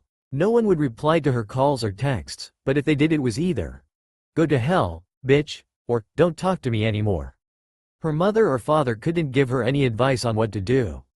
In fact, they felt embarrassed and slightly ashamed of their daughter's actions. Sakura tried to play hooky on Monday morning, but her mother wouldn't allow her to stay home. Your wounds are healed, Sakura. Her father protested. You don't have a fever, you're going to school. Sakura had glares and stares at her while she walked the halls to her classroom. But when she arrived to her usual spot, her desk was gone. She usually sat with Tenten, Hinata and Ino. Where's my desk? She asked. Ino looked up from her phone. Did you guys hear something? Tenten looked at Ino. No, she replied. Hinata was never the one to hate, but she really disliked Sakura's actions towards Naruto. Hinata puffed up her chest and focused on her next trip to see Naruto. After she arrived home, her mother had Minato on the phone. He said that Naruto would like Hinata to visit him during Golden Week. Hinata said she would love to spend it with Naruto and his family. They were going to Kyoto's hot springs. Hinata took a glance at Sakura, who looked like she was about to cry. Instead, the pinkette marched her way to the back of the room, taking an empty desk, throwing her stuff on the ground and slamming her head on the desk, covering her face. She bit her lip. Do you think we were a little too mean? She blushed. PSSH. Police, Hinata-kun. Suck-era deserves it. That was a real mean thing she did to Naruto. I may not look like it, but I like Naruto as a friend even though I barely knew him, not to mention it. Sasuke may be cute, but he's not worth doing what she did to Naruto for. I'm with Sai. She went back to texting. Hinata felt awful, but when Sasuke walked in the room, he glanced at her and smiled sweetly. She smiled back. They both took it as, let's be friends. Iruka walked in. Alright, class. Take your seats, please. Today's lesson we'll be studying the atmosphere and its stars. As Iruka continued on his lectures, Hinata couldn't help but wonder what Naruto was going through. Naruto-kun. She whimpered. Naruto winced as the needle went into his right arm. Tsunade smiled. Great job, kid. You're not crying like you used to. Naruto blushed and Jiraiya smirked. You know, I've been toughening the kid up, not only with knowledge, but with muscle power. Used to run track in high school. Jiraiya took a stretch, but when he popped his back, he let out a wail in pain. Tsunade rolled her eyes and Naruto giggled. Jiraiya smirked. So, Tsunade. He started to walk around her. Sounds like tsunami. Speaking of which, do you have on in your panties or are you just happy to see me? Tsunade smiled sweetly, and from down the hall a Janito mopping the floors saw Jiraiya fly past him, slamming into the wall. Pervert. Tsunade hissed. Maybe, but her really likes you. He says he likes your intelligence. Naruto smiled. Tsunade shook her head and smiled. That's very kind of him, but don't you go and behave like him, Naruto. I want one man on this earth to like someone for their heart and not their parts. Naruto sighed, looking down the hall. My poor godfather, will he be okay? Naruto asked, looking at Tsunade. Who cares? This is a hospital. If I killed him, it wouldn't be the first time anyone's died in a hospital. Tsunade huffed. From inside the wall, Jiraiya moaned out something that sounded like, God, she wants me. Kushina slowly walked into the room with a tray. On the tray was a bowl of the low-last ramen Hinata had kindly given Naruto and some dadango. Naruto had been more than happy to know he could eat ramen once again. Although he wanted to eat this ramen all day every day, he only ate a packet and he vowed to save the rest to share with Hinata for Golden Week on their trip to Kyoto. Tsunade was reluctant at first on letting the family go to Kyoto with Naruto, but she figured that he should be alright if he takes enough medicine and the right machinery along. Kushina and Minato had paperwork signing upon paperwork to do. Minato loved his job at the office.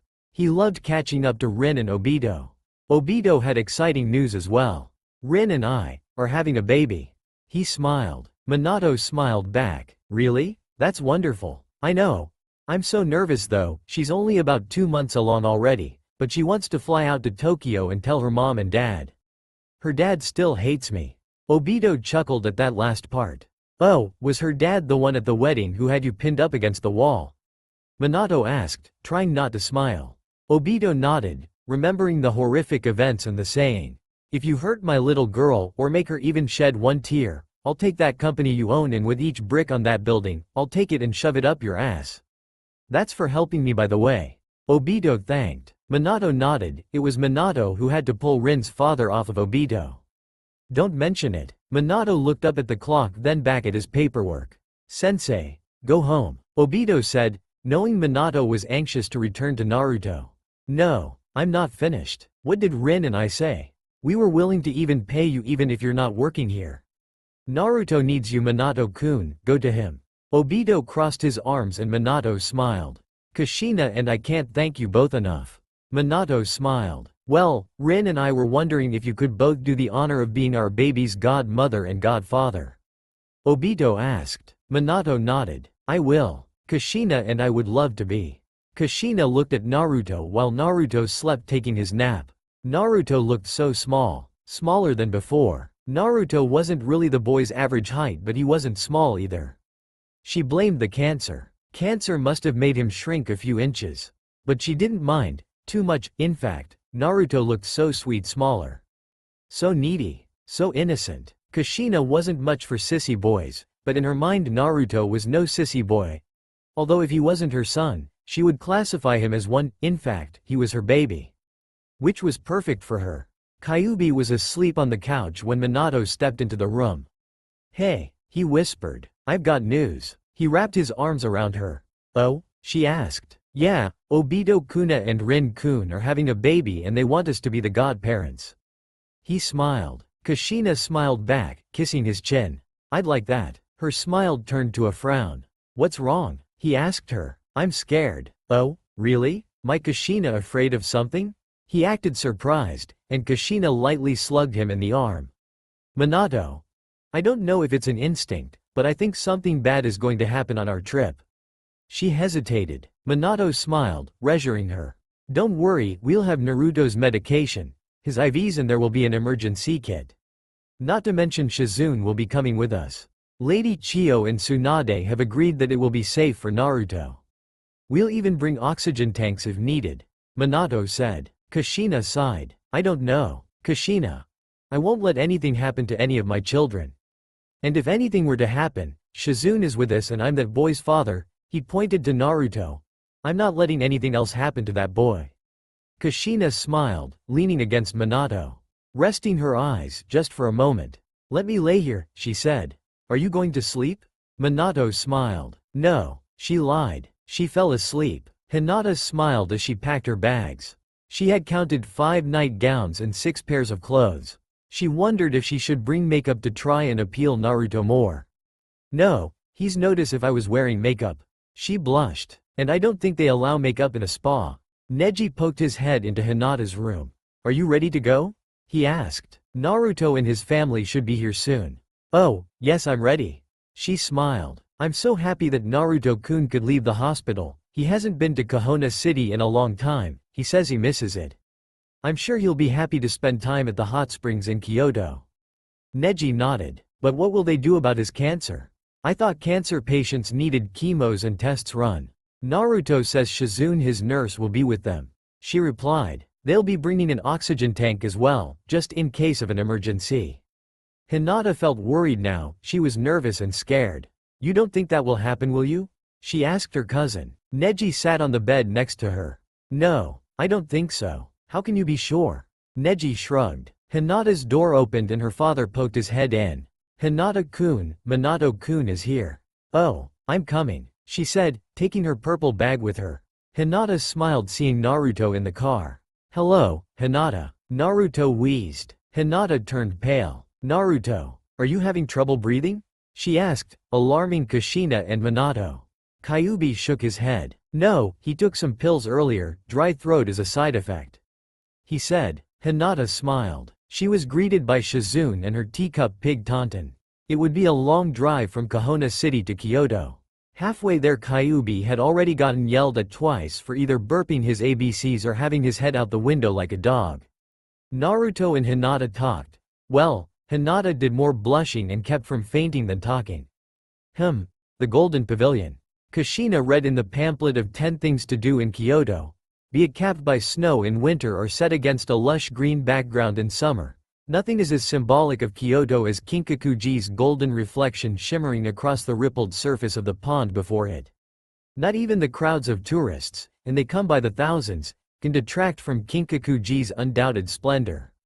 The current gold leaf-coated reconstruction was unveiled in 1955, 5 years after the 14th century original was torched by one of the temple's monks. Bo-ar-ain, Kyuubi boasted. I wanna eat something. Where's the nearest McDonald's? Naruto snickered. Kyuubi. Minato hollered looking at his son in the mirror. That's the 5th time I've told you to stop yelling. Then why are you doing it? Kyuubi huffed. Minato kept his temper on a low and tried to focus on the road. The Ryo-in-Ji sounds cool. It's a garden of nothing but rocks, Shizune smiled. Kyuubi found comedy seep into his brain and well. A garden of rocks? Kyuubi nearly laughed. Naruto made a garden like that when he was 3, what's the difference? Kyuubi stopped laughing when he saw his father's icy blue eyes daring him to laugh another peep. Kyuubi kept his mouth shut. Kushina smiled. On our last day, we're all going to the Toei Kyoto Studio Park TV and movie set that doubles as a theme park, where besides dressing up in period costume you can wander around a mock-up Edo-era samurai town and take in exhibitions of the well-known TV series and films shot here. Minato smiled. That would be fun, won't that be fun, Naruto? Hinata? Hinata smiled. Yes, that does sound like fun and thank you once again for inviting me. Minato waved his hand. It's no problem, what time does it open? Kushina read the pamphlet once more. Agamura is open daily from 9:30 a.m. to 4 p.m. from deck to February. Admission is 2,200 yen. Though you can get in for half that if you come dressed in a kimono. Take bus number 75 from Kyoto Station to the Uzumasa Agamura Michi bus stop. That shouldn't be a problem, we have plenty of money. Minato boasted. Right Kyuubi? Kyuubi froze. Kyuubi? Minato asked again. Where's the money bag? The Namakazes always had a money bag with them if they went on trips or out of town. Kyuubi was put in charge of the bag this year. Kyuubi bit his lip, but inside he was smiling. Kyuubi. Kushina glared. Where's the money? I had to sneeze. When Kyuubi sneezed, he slipped the money pouch from his sleeve into his hand, making Hinata, Shizune and Naruto laugh. Kushina smiled at Minato, rolled his eyes. Alright, Kyuubi, enough with the jokes, please. Speaking of jokes, where that joker we call a godfather? Wasn't he coming along? Kyuubi asked. He's riding with Tsunade and Chiyo. Kushina said. We're supposed to meet them when we go to the Gion. Jiraiya and Tsunade in a car. Together. For a long time, that can't be good. Naruto frowned. Hinata gave a curious look. Why's that? Naruto pinched the bridge of his nose. Meanwhile, in the wrong direction of Kyoto. Damn you woman, you went the wrong way. The pervert screamed. Well, maybe if you, mapholder, were giving me the directions we won't be here. Tsunade stomped on the gas pedal while the two bickered and argued. Chiyo-san, who was sitting in the back, groaned. Better call Kushina to tell her we'll be late. Minato, Tsunade and Shizune and I were planning shopping on Chiyo-dori, Kushina said. Minato smiled. That's fine, you girls have a night out. I'll take Kyuubi, Hinata and Naruto to the manga center. They'll read and have fun there. Minato said. Kushina bit her lip looking at Naruto, who smiled. It's fine, Ka-san. I'll take extra precaution that day. Still, Naruto, I don't want you to. It'll be fine. Plus Kyuubi's with us, Naruto smiled, pointing to Kyuubi. When Kushina looked at Kyuubi, Kyuubi was picking his nose and she gave a worried look. That's what I'm afraid of. Alright, Minato smiled, stopping the car. Here it is, Kurama Onsen Hot Spring. Naruto looked at the large hose springs. They had one in Kahona City, but this one looked to be 5 times bigger. Its marvelous sakura trees were in bloom and sweet ladies in kimonos approached the family. Namikaze? One lady in a red dress asked. Yes, that's us. Kushina smiled. 3 more are on their way, they'll be joining us later. Hello. Welcome to Kurama Hot Springs, we will take you bags and escort you to your rooms. The same lady smiled. Naruto smiled. He looked over at Hinata, holding her hand. She blushed. Don't get lost. He teased. She nodded. Let's go. That's all for now. If you enjoy then please like, share and do comments.